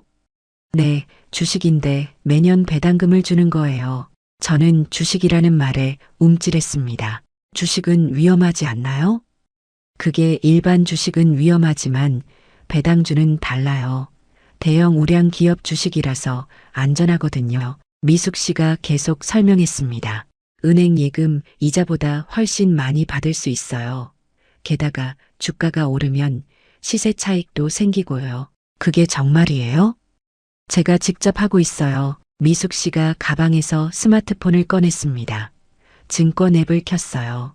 화면에 숫자들이 보였습니다. 보세요. 이게 제 계좌예요. 저는 화면을 들여다봤습니다. 투자 원금 옆에 수익률이 적혀 있었어요. 플러스 기호와 함께 1,000만 원이 넘는 숫자가 보였습니다.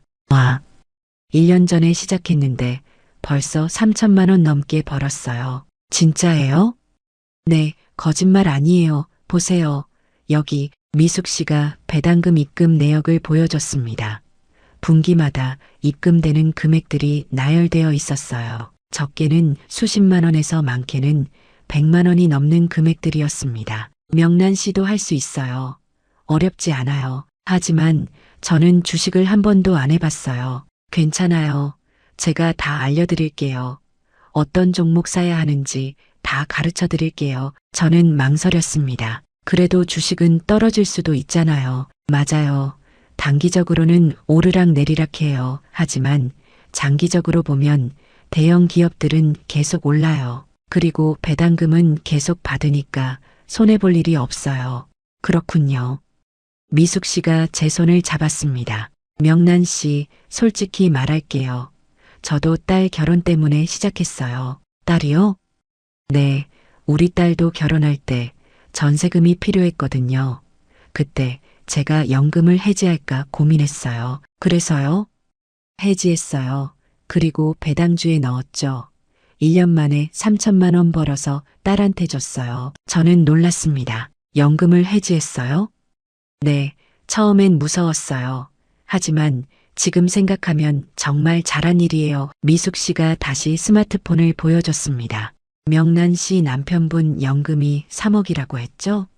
지금 해지하면 세금 떼고 2억 7천 정도 받을 거예요. 그 돈으로 배당주를 사면 1년에 적어도 수익이 꽤 나올 거예요. 얼마나요? 보수적으로 잡아도 연 3% 이상은 나와요.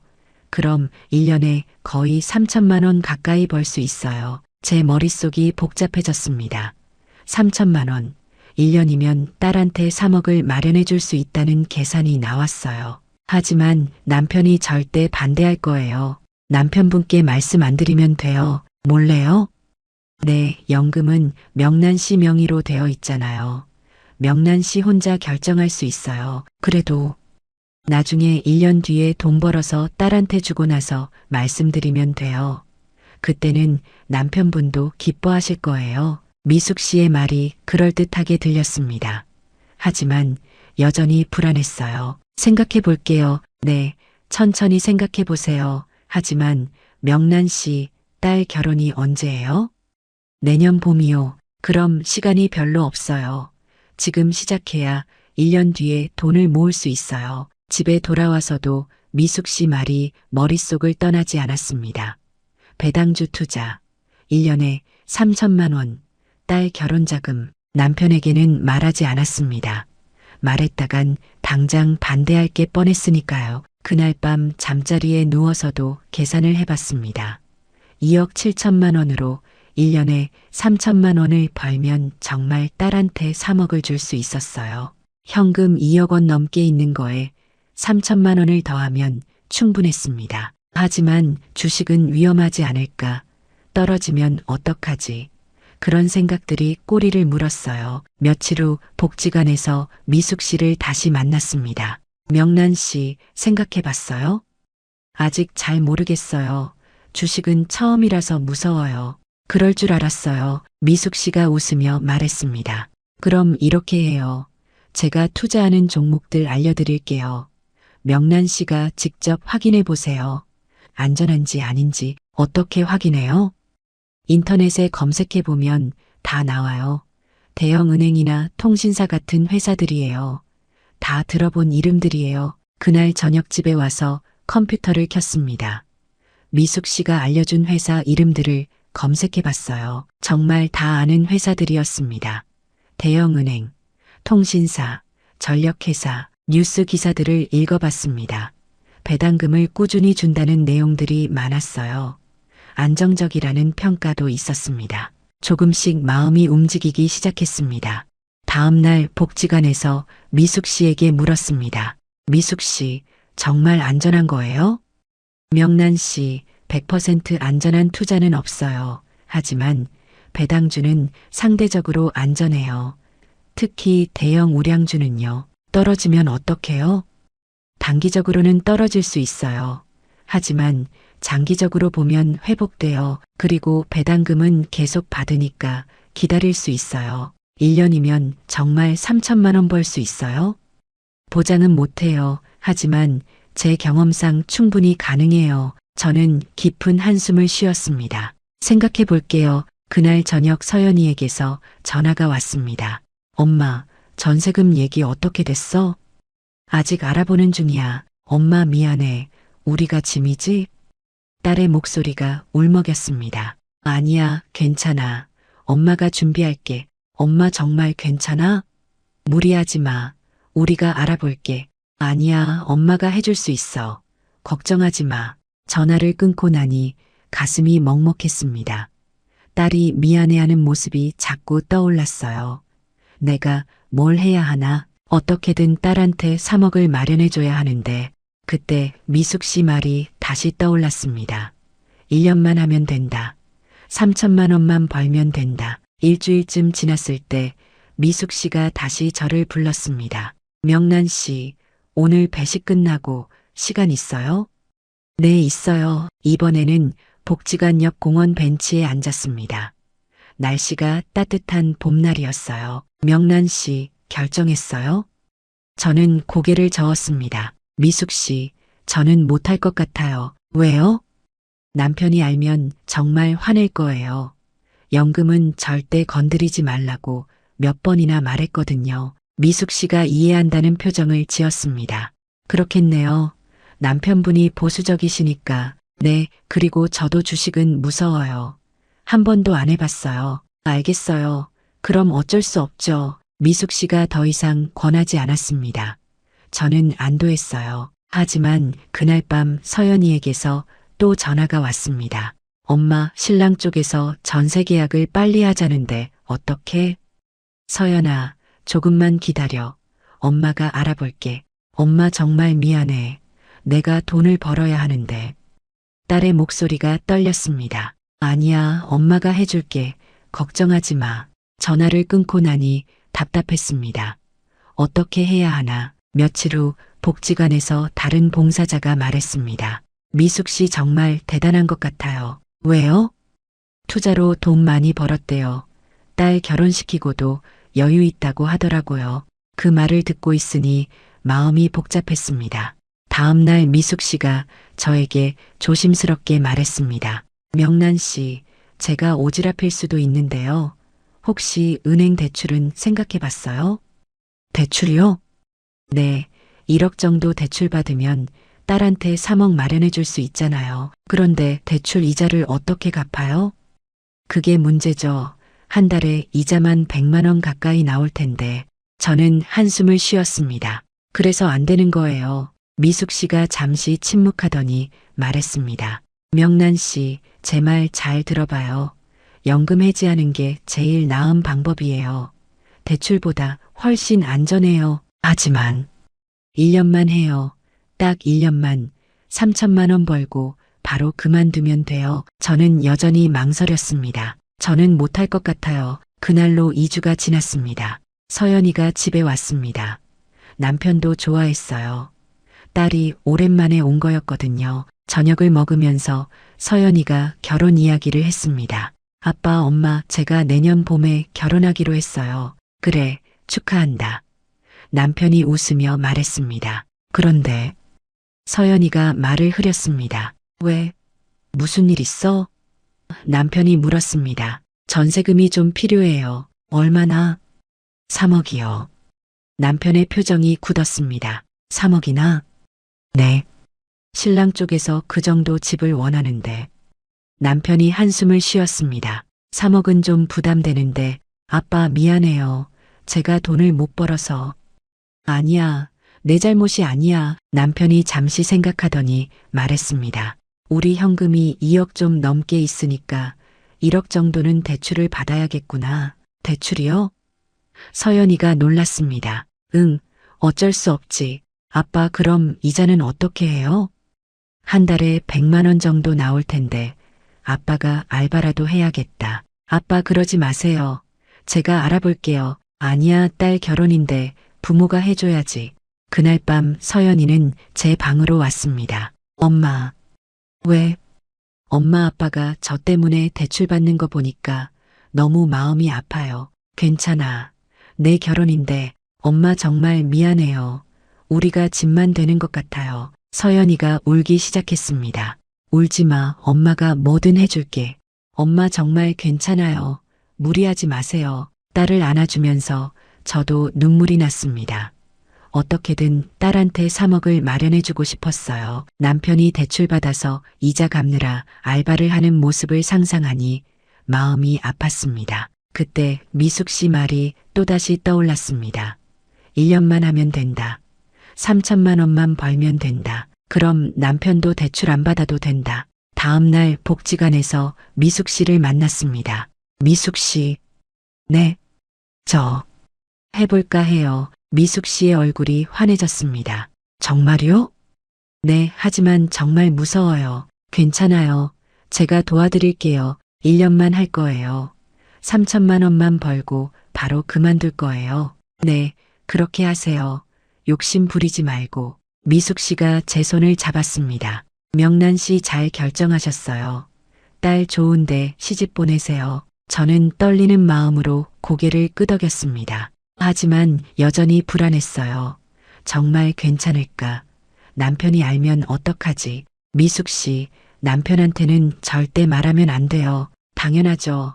비밀로 할게요. 1년 뒤에 돈 벌어서 딸한테 주고 나서 말할 거예요. 그게 좋아요. 그때는 남편분도 고마워하실 거예요. 저는 깊은 한숨을 쉬었습니다. 그럼 어떻게 시작하면 돼요? 일단 연금부터 해지해야 해요. 지금 바로요? 네, 빨리 시작할수록 좋아요.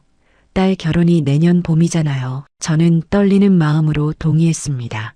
며칠 후 남편이 외출한 사이 저는 증권사에 전화를 걸었습니다. 손이 떨렸어요. 정말 이래도 되는 걸까? 고객님, 무엇을 도와드릴까요? 연금 해지하고 싶은데요. 본인 확인부터 하겠습니다. 신분증 정보를 알려주고 본인 확인을 했습니다. 해지 사유가 어떻게 되세요? 개인 사유요. 네, 알겠습니다. 해지하시면 세금이 발생하는데 괜찮으세요? 네, 그럼 서류를 보내드릴게요. 작성하셔서 보내주시면 처리해드립니다. 며칠 후 서류가 도착했습니다. 남편이 집에 없을 때 서류를 작성했어요. 손이 계속 떨렸습니다. 서류를 우편으로 보냈습니다. 일주일 후 증권사에서 전화가 왔어요. 해지 처리 완료됐습니다. 세금 제외하고 2억 7천만 원 입금됩니다. 네, 감사합니다. 전화를 끊고 나니 가슴이 두근거렸습니다. 정말 해버렸다. 남편 모르게 3억짜리 연금을 해지했다. 며칠 후 통장에 돈이 들어왔습니다. 2억 7천만 원. 미숙 씨에게 전화했습니다. 미숙 씨, 연금 해지했어요. 진짜요? 잘하셨어요. 이제 어떻게 해요? 주식 계좌부터 만들어야 해요. 어떻게 만들어요? 증권 앱 깔아요. 제가 알려드릴게요. 그날 저녁 미숙 씨가 집으로 왔습니다. 남편은 복지관 모임에 나간 날이었어요. 먼저 앱을 깔아요. 미숙 씨가 제 스마트폰에 증권 앱을 깔아줬습니다. 이제 계좌를 만들어요. 본인 인증을 하고 비밀번호를 설정했습니다. 생각보다 복잡했어요. 다 됐어요. 이제 돈을 입금하면 돼요. 다음 날 은행에 가서 2억 7천만 원을 증권 계좌로 이체했습니다. 창구 직원이 물었어요. 금액이 큰데 투자하시는 거예요? 네, 투자는 원금 손실 위험이 있습니다. 아시죠? 네, 알아요. 집에 돌아와 증권 앱을 켰습니다. 2억 7천만 원이 입금되어 있었어요. 미숙 씨에게 전화했습니다. 돈 입금했어요. 좋아요. 이제 주식을 사면 돼요. 어떤 걸 사요? 제가 리스트 보내드릴게요. 잠시 후 미숙 씨가 메시지로 주식 종목들을 보냈습니다. 대형은행, 통신사, 전력회사, 배당 펀드 등이었어요. 이 종목들을 나눠서 사세요. 한 종목에 몰빵하지 말고요. 얼마씩 사요? 6천만 원씩 4종목 정도면 좋을 것 같아요. 저는 떨리는 손으로 주식을 샀습니다. 매수 버튼을 누를 때마다 가슴이 쿵쾅거렸어요. 1시간쯤 걸려서 다 샀습니다. 총 2억 7천만 원. 화면을 보니 숫자들이 움직이고 있었어요. 빨간색 숫자, 파란색 숫자, 무슨 뜻인지 잘 몰랐습니다. 미숙 씨에게 전화했습니다. 다 샀어요. 잘하셨어요. 이제 기다리기만 하면 돼요. 기다리기요? 네, 배당금은 분기마다 들어와요. 그리고 주가도 오르면 수익이 나고요. 주가가 떨어지면요? 단기적으로는 오르락 내리락 해요. 신경 쓰지 마세요. 1년 후만 보세요. 네. 하지만 마음이 편하지 않았습니다.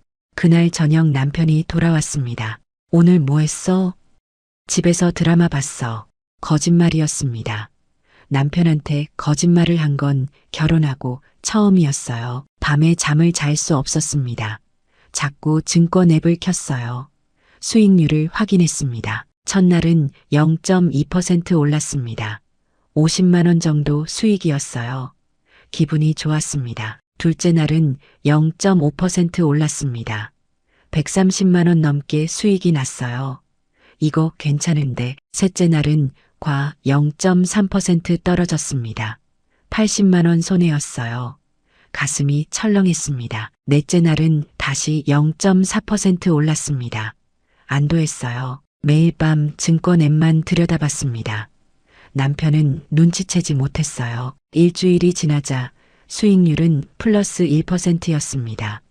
270만 원 수익이었어요. 나쁘지 않았습니다. 미숙 씨에게 전화했습니다. 미숙 씨, 지금 수익률 1%예요. 좋네요. 그 정도면 괜찮아요. 이대로 가면 정말 3천만 원 벌 수 있을까요? 충분히 가능해요. 조급해하지 마세요. 한 달이 지났습니다. 수익률은 플러스 2.5%였습니다. 670만 원 넘게 수익이 났어요. 기분이 좋았습니다. 이 정도면 1년에 3천만 원도 가능하겠다. 복지관에서 미숙 씨를 만났습니다. 명란 씨 표정 좋아 보여요. 지금 수익이 좀 나고 있어요. 그렇죠? 제 말이 맞죠? 네, 감사해요. 미숙 씨. 천만에요. 딸 좋은데 시집 보내세요. 그날 저녁 서연이에게 전화했습니다. 서연아, 전세금 걱정하지 마. 엄마가 준비할게. 정말요? 엄마 어떻게 준비했어요? 엄마가 알아서 할게. 너는 신경 쓰지 마. 엄마 고마워요. 사랑해요. 전화를 끊고 나니 뿌듯했습니다. 역시 잘한 결정이었다. 하지만 그 기분은 오래가지 못했습니다. 2달째가 되던 어느 날이었습니다. 아침에 일어나서 증권 앱을 켰어요. 습관처럼 매일 확인하는 일이었습니다. 화면을 보는 순간 심장이 멈추는 것 같았어요. 수익률과 5.8% 마이너스였습니다. 1,560만 원 손실. 어떻게 이럴 수가. 어제까지만 해도 플러스 2%였는데 하룻밤 사이에 이렇게 떨어질 수 있나요? 뉴스를 검색해 봤습니다. 증시 폭락이라는 기사들이 쏟아졌어요. 미국 금리 인상, 경기 침체 우려, 여러 이유들이 나왔습니다. 손이 떨렸어요. 어떡하지? 미숙 씨에게 전화했습니다. 미숙 씨, 지금 과 5% 넘게 떨어졌어요. 저도 봤어요. 전체 시장이 떨어진 거예요. 어떡해요? 괜찮아요. 일시적인 거예요. 곧 회복될 거예요. 정말요? 네, 이럴 때 팔면 안 돼요. 그냥 기다리세요. 하지만 마음이 편하지 않았습니다. 다음 날도 떨어졌습니다. 과 7.2%, 1,940만 원 손실. 그 다음 날도 떨어졌습니다. 과 9.5%, 2,560만 원 손실. 일주일 만에 2천만 원 넘게 날아갔습니다. 밤에 잠을 잘 수 없었어요. 자꾸 증권 앱만 확인했습니다. 새벽 3시에 화장실에 가서 몰래 확인했어요. 남편이 이상하게 생각하기 시작했습니다. 요즘 왜 그래? 얼굴이 안 좋아. 아니야, 괜찮아. 무슨 걱정 있어? 아니야, 아무것도 아니야. 남편은 더 이상 묻지 않았지만 의심하는 눈빛이었어요. 복지관에서 미숙 씨를 만났습니다. 미숙 씨, 지금 거의 마이너스 10%예요. 명란 씨, 진정해요. 주식은 원래 이런 거예요. 하지만 2천만 원이 넘게 날아갔어요. 지금 파니까 손해인 거예요. 팔지 않으면 손해가 아니에요. 무슨 말이에요? 주가는 언젠가 다시 올라요. 그때까지 기다리면 돼요. 얼마나 기다려요? 몇 달 걸릴 수도 있고 1년 걸릴 수도 있어요. 1년이요?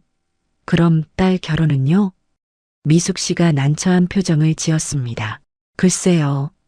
저는 패닉 상태가 됐습니다. 석 달째가 됐을 때 수익률은 과 12%였습니다. 3,240만 원 손실. 견딜 수 없었어요. 매일 밤 악몽을 꿨습니다. 돈이 전부 사라지는 꿈, 남편이 화를 내는 꿈. 어느 날 새벽 남편이 깼어요. 당신 지금 뭐해? 저는 화장실에서 증권 앱을 보고 있었습니다. 아무것도 아니야. 핸드폰 뭐 보는데? 그냥 인터넷 좀. 남편이 의심스러운 눈으로 저를 봤습니다. 다음 날 미숙 씨에게 말했습니다. 미숙 씨, 저 못 견디겠어요. 팔까 봐요. 명란 씨 진정해요. 지금 팔면 손실이 확정돼요. 하지만 더 떨어지면 어떡해요? 더 떨어질 수도 있어요. 하지만 결국 올라요. 장담할 수 있어요? 미숙 씨가 잠시 침묵했습니다. 100% 장담은 못해요. 하지만 제 경험상 회복되어 저는 고민 끝에 결정했습니다. 미숙 씨, 저 팔 거예요. 명란 씨 정말 팔 거예요? 네, 더 이상 못 견디겠어요. 후회할 수도 있어요. 괜찮아요. 지금 팔게요. 그날 저녁 집에 와서 주식을 다 팔았습니다. 2억 3,760만 원이 입금됐습니다. 3,240만 원 손실이었습니다. 석 달 만에 3천만 원 넘게 날아간 겁니다. 저는 바닥에 주저앉았습니다. 뭘 한 거지? 3천만 원을 벌려고 했는데 오히려 3천만 원을 잃었다. 그날 밤 한숨도 못 잤습니다. 주식을 판 지 한 달이 지났습니다. 어느 날 뉴스를 보는데 증시가 회복됐다는 기사가 나왔어요. 증권 앱을 켰습니다. 제가 팔았던 주식들을 확인해 봤어요. 심장이 철렁 내려앉았습니다. 제가 판 가격보다 7% 넘게 올라 있었어요. 만약 팔지 않고 기다렸다면 이제 거의 본전이었습니다. 후회가 밀려왔습니다. 왜 그때 팔았을까? 조금만 더 기다렸으면. 복지관에서 미숙 씨를 만났습니다. 명란 씨, 주가 많이 올랐죠? 네.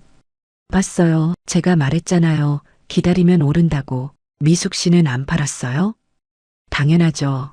저는 계속 갖고 있어요. 지금 수익률 플러스 4%예요. 저는 너무 속상했습니다.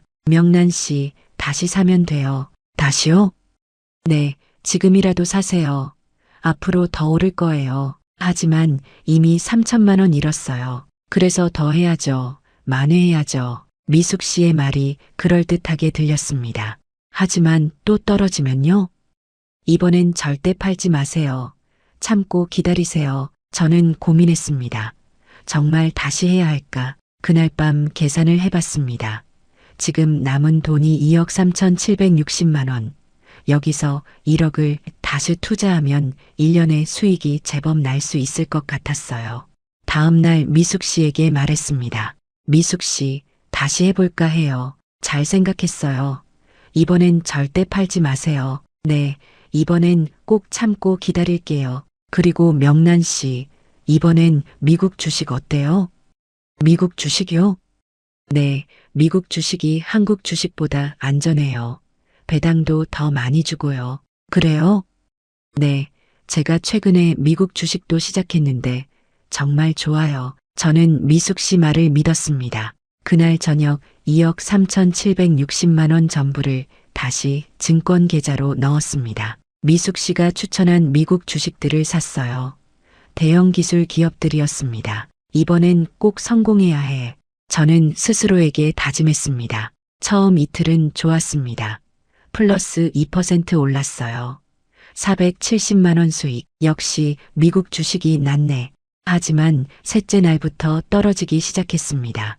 과 1%, 과 3%, 과 5%, 일주일 만에 과 8%까지 떨어졌습니다. 1,900만 원 손실. 또야. 패닉이 왔습니다. 왜 또 이러는 거지? 미숙 씨에게 전화했습니다. 미숙 씨, 또 떨어져요. 명란 씨, 이번엔 팔지 마세요. 꼭 참으세요. 하지만 지난번처럼 더 떨어지면요? 미국 주식은 회복이 빨라요.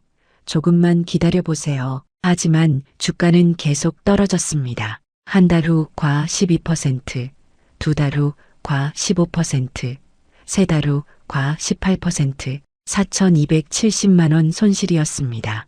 더 이상 견딜 수 없었어요. 이번에도 팔아야 하나. 하지만 미숙 씨 말이 떠올랐습니다. 이번엔 절대 팔지 마세요. 저는 참으려고 노력했습니다. 매일 밤 지옥 같았어요. 그러던 어느 날 더 큰 폭락이 왔습니다. 과 25%까지 떨어졌어요. 5,940만 원 손실. 저는 결국 다 팔아버렸습니다. 1억 7,820만 원이 남았습니다.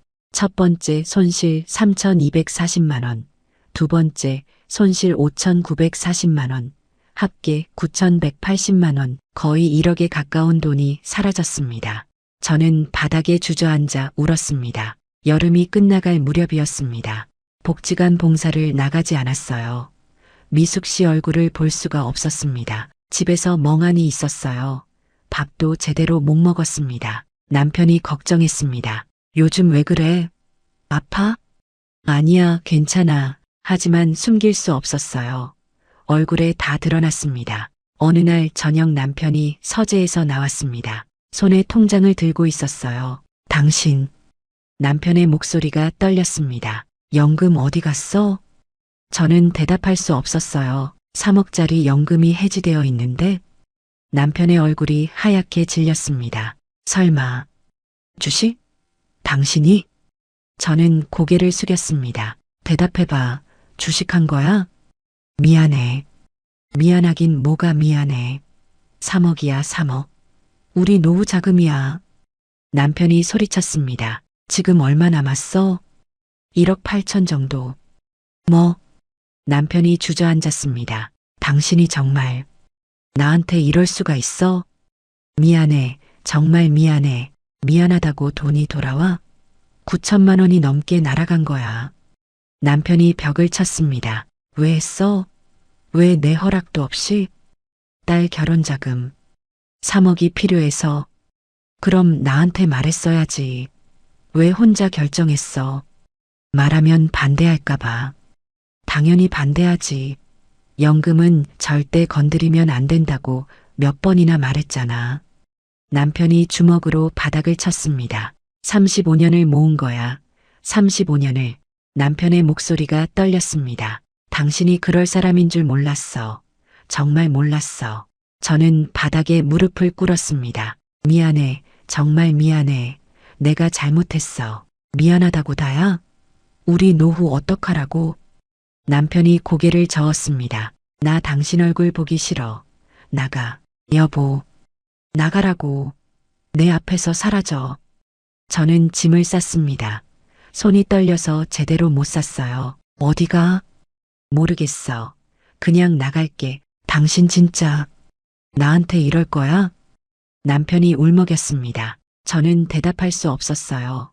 문을 열고 나갔습니다. 서연이에게 전화했습니다. 서연아. 엄마. 무슨 일이에요? 엄마. 아빠 집에서 나왔어. 네. 왜요? 저는 모든 걸 털어놨습니다. 연금 해지한 것, 주식 투자한 것, 9천만 원 날린 것, 전화기 너머로 서연이가 울었습니다. 엄마. 그게 다 내 때문이잖아요. 아니야, 엄마가 잘못한 거야. 엄마 정말 미안해요. 나 때문에. 괜찮아. 엄마가 알아서 할게. 엄마 어디 계세요? 제가 갈게요. 아니야, 너는 거기 있어. 저는 모텔에 방을 잡았습니다. 혼자 누워 있었어요. 핸드폰이 울렸습니다. 남편이었어요. 당신 어디야? 밖에 있어. 집에 와. 아니야, 나 당분간 못 들어가. 당신 정말. 남편이 말을 잇지 못했습니다. 전화가 끊겼어요. 며칠을 모텔에서 지냈습니다. 서연이가 왔습니다. 엄마. 딸을 보니 눈물이 났어요. 엄마 미안해. 다 내 때문이야. 아니야, 엄마가 잘못한 거야. 엄마 결혼 안 할게. 전세금 필요 없어. 무슨 소리야. 내 결혼인데 엄마 나 때문에 이렇게 됐는데 무슨 결혼이야. 서연이가 울었습니다. 저도 같이 울었어요. 일주일 후 남편이 전화했습니다. 집에 와 이야기하자. 집에 갔습니다. 남편은 거실에 앉아 있었어요. 저는 소파에 앉았습니다. 당신 앞으로 어떻게 할 건데? 모르겠어. 돈은 이제 1억 8천밖에 안 남았어. 우리 노후 어떡할 건데? 내가 일할게. 70을 바라보는 나이에? 어쩔 수 없잖아. 내가 잘못한 거니까. 남편이 한숨을 쉬었습니다. 나도 일해야겠어. 당신이 왜? 나도 책임이 있어. 당신 혼자 두고 신경 안 썼으니까. 미안해. 미안하다는 말 이제 그만해. 지겨워. 남편의 목소리가 차가웠습니다. 앞으로 돈 관련된 건 나한테 말해. 절대 혼자 결정하지 마. 알았어. 그리고 당신 내일부터 일자리 알아봐. 알았어. 그날 밤 같은 집에 있었지만 남편은 저와 말을 하지 않았습니다. 일자리를 알아봤습니다. 아파트 경비, 청소, 주차 관리, 마트 계산원. 하지만 대부분 나이 제한이 있었어요. 만 65세까지. 저는 69세였습니다. 한 달간 이력서를 넣었지만 모두 떨어졌습니다. 서연이가 전화했습니다. 엄마 실버케어 센터 청소원은 어때요? 청소원? 네, 나이 제한 없대요. 시급은 조금 낮지만 얼마나? 한 달에 190만 원 정도요. 그 정도면 괜찮은데 제가 연락처 보내드릴게요. 다음 날 면접을 봤습니다. 경기도 어느 지역의 실버케어 센터였어요. 면접관이 물었습니다. 왜 일하고 싶으세요? 노후 자금이 부족해서요. 건강은 괜찮으세요? 네, 괜찮습니다. 청소 일이 힘든데 괜찮으시겠어요? 네, 할 수 있습니다. 일주일 후 합격 통보를 받았습니다. 한 달 뒤부터 출근하기로 했어요. 첫 출근 날이었습니다. 청소원 유니폼을 받았어요. 파란색 작업복과 장갑. 명란 씨는 3층 담당이에요. 복도랑 화장실 청소하시면 돼요. 네, 알겠습니다. 일을 시작했습니다. 복도를 닦고 화장실을 청소했어요. 무릎을 꿇고 바닥을 닦았습니다. 허리가 아팠어요. 무릎도 아팠습니다. 점심시간에 다른 청소원들과 밥을 먹었어요. 명란 씨 나이가 어떻게 되세요? 69세요. 와, 정정하시네요. 저는 62세예요. 저보다 어리시네요. 명란 씨는 왜 일하세요? 생활비 때문이요. 남편분은요? 남편도 일하고 있어요. 더 이상 말하지 않았습니다. 오후에 3층 화장실을 청소하는데 누군가 들어왔어요. 복지관에서 봤던 어르신이었습니다. 명란 씨? 저는 고개를 숙였습니다. 여기서 일하세요? 네. 아, 그렇구나. 어르신은 더 이상 묻지 않고 나갔습니다. 저는 그 자리에 주저앉았어요. 눈물이 났습니다. 퇴근 후 집에 돌아왔습니다. 남편도 막 들어왔어요. 남편은 아파트 경비 일을 하고 있었습니다. 힘들었어? 괜찮아. 저녁 먹자. 말없이 밥을 먹었습니다. 그렇게 한 달이 지났습니다. 첫 월급을 받았어요. 190만 원. 남편도 월급을 받았습니다. 180만 원. 합쳐서 370만 원이었습니다. 370만 원이면 살 수 있겠네. 남편이 말했습니다. 미안해. 이제 그만해. 미안하다는 말. 알았어. 남편이 제 손을 잡았습니다. 우리 그래도 같이 사는 거 감사하자. 눈물이 났습니다. 고마워. 정말 고마워. 몇 달 후 서연이가 전화했습니다. 엄마, 나 결혼 미룰래. 왜? 전세금 때문에 엄마 아빠가 고생하는데 무슨 결혼이야. 아니야, 내 결혼해야지. 엄마 나는 괜찮아. 몇 년 뒤에 해도 돼. 서연아. 엄마 내가 돈 더 모을게. 우리가 알아서 할게. 전화를 끊고 또 울었습니다. 지금 저희 부부는 여전히 일을 하고 있습니다. 남편은 73세의 아파트 경비를, 저는 69세의 청소원을 하고 있어요. 한 달에 370만 원을 벌어서 생활합니다. 남은 돈 1억 8천만 원은 예금에 넣어뒀어요. 절대 건드리지 않습니다. 미숙 씨는 복지관을 그만뒀습니다. 어디로 갔는지 모릅니다. 복지관은 다시 가지 못했어요. 부끄러워서. 서연이는 결혼을 미뤘습니다. 몇 년 뒤에 하겠다고 했어요. 제가 왜 이렇게 됐을까요? 첫째, 연금을 해지했습니다.